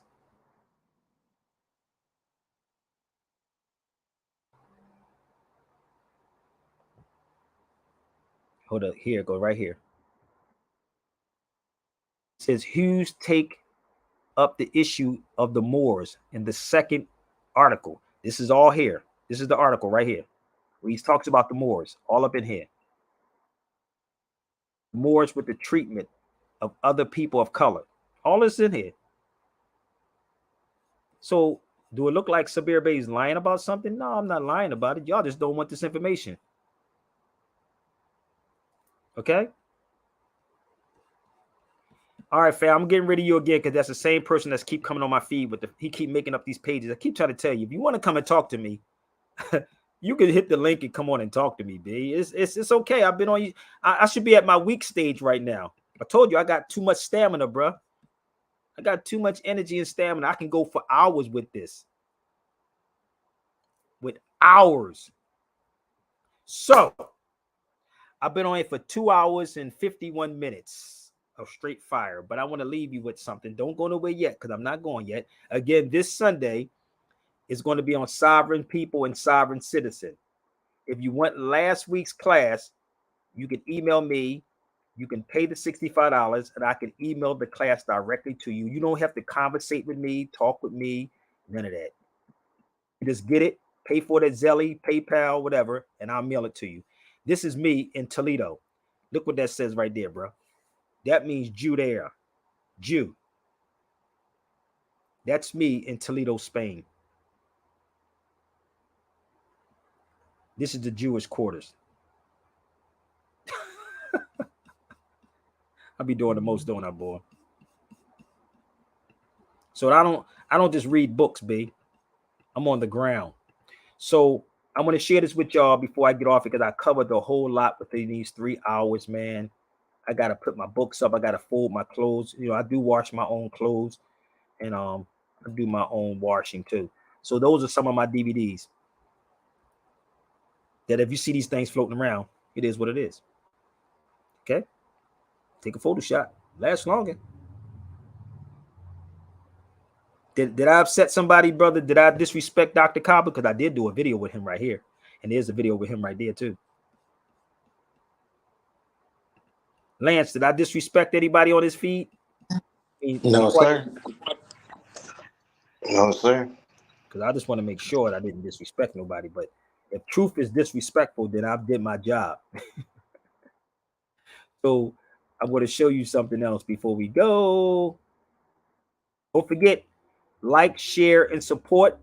If you want to join the class on Sunday, you can. Okay? So let me just show you this before we go. Palestine remixed. Israel against Christians. مين الحمل الكنيسة اللي أنا مسؤول عنها؟ So don't think it's just Muslims. المسلمين جيران الكنيسة. رجل وامرأة يتماسكون يد بيد حول الكنيسة حتى عملوا حلقة ومنعوا أي اعتداء من أي طرف من الأطراف على الكنيسة. إذا من يحمي الكنيسة هو ابن البلد.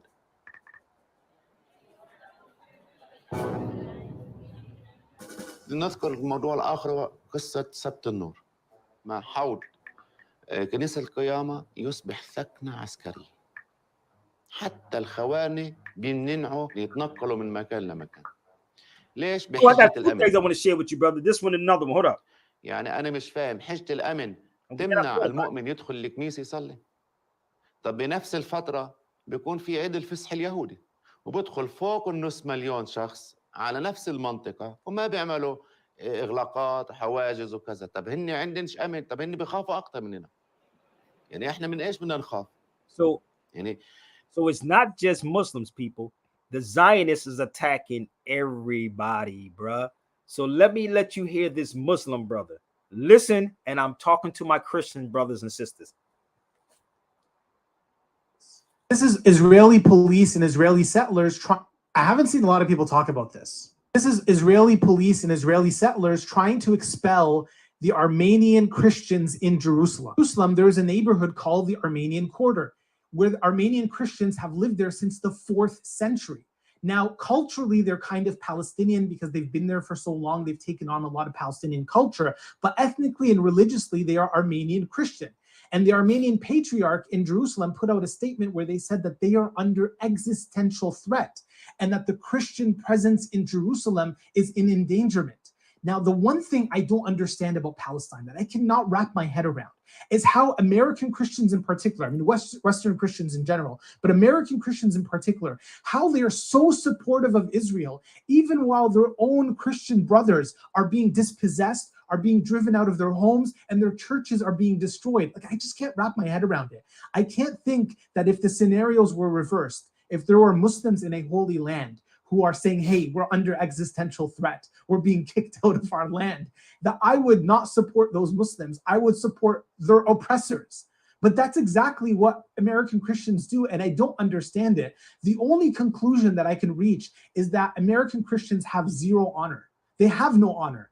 And there's no other explanation except that. They have no honor. How can they look on and see Christians being exterminated or ethnically cleansed and support the ones that are ethnically cleansing them? I haven't seen a lot of people talk about it. Damn, that's crazy. Ain't that shit crazy, bro? Because Christianity is a business, bro, here in the United States. I'm going to say this again. Christianity is a business, brother.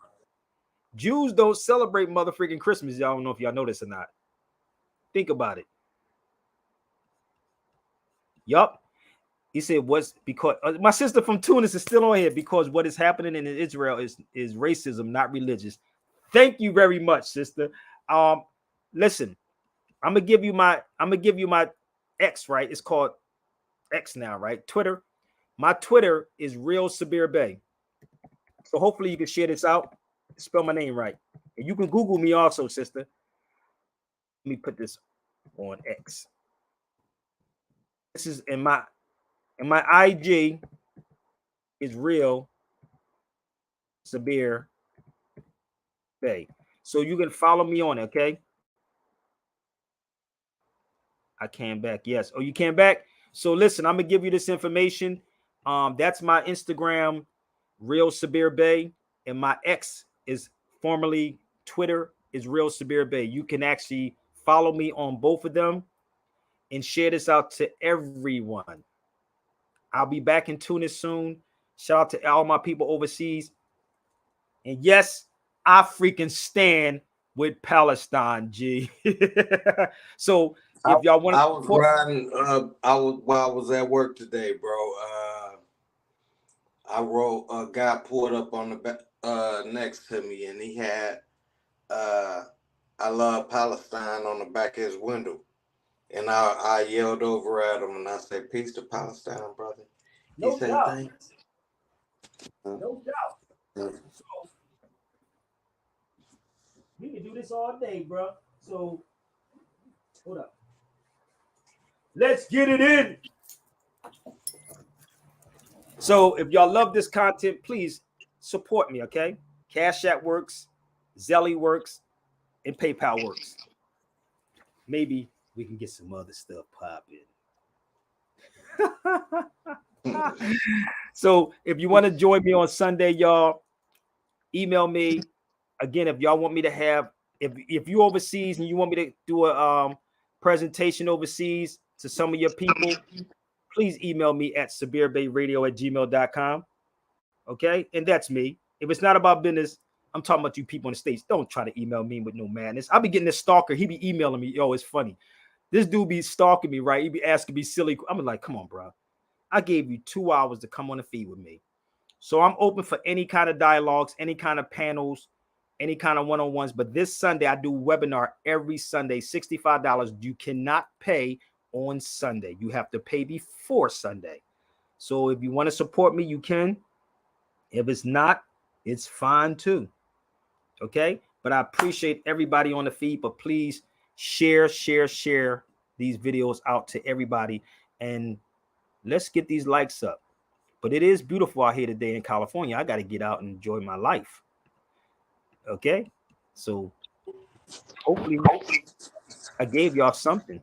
Okay. Hopefully I gave y'all something.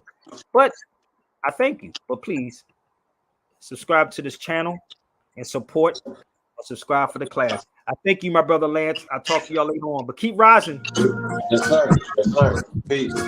Peace.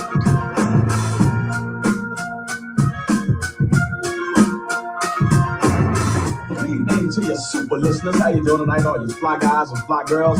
Welcome once again to the world famous Mr. Magic and Rapper Jack, and of course I am your Way back before the hots and the powers, we used to listen to live mixing for hours. Roxanne, Shantae, UTFO, Mr. Magic Rap Attack, some of y'all know. But I was in the shelter in weakness, homeless, turntableless and microphoneless, fresh gearless, but still I was fearless and focused on being the dopest MC alive. It's 85, LL's on Def Jam with the best jam and Houdini's on Jive. Man, you know I had to survive. New York City was crazy in the 80s, but damn, it was live. So here comes the Juice Crew with MC Shan. Shantae's already the queen, Marley's already the man. Y'all don't really understand. When you throw on Shantae or Shan, they got live in the jam. So we went to Mr. Magic. If anybody had the power to put you on, he had it. We gave up the demo tape, no love lost. But it seems Mr. Magic just brushed us off. Somehow we heard we were whack every track, and that we shouldn't even call back. Right there, my jaw dropped, no doubt, but it made me see what I was all about.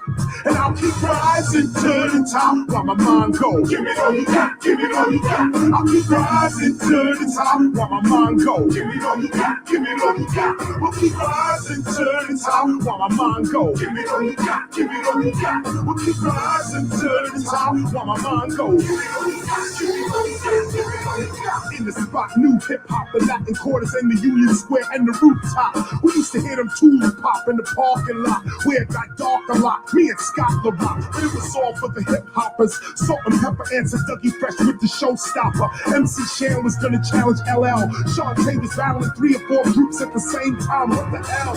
Answer records were big then. After Shantae did it, everybody was trying to spit them. So we spit on. To tell you the truth, it was the only way an MC could get on. We had I'm trying to get my Arabic down. She said, do I speak Arabic? Kuhu ahad hu samadahad. Walam you lid, walam you lad, walam you kuhu for one ahad.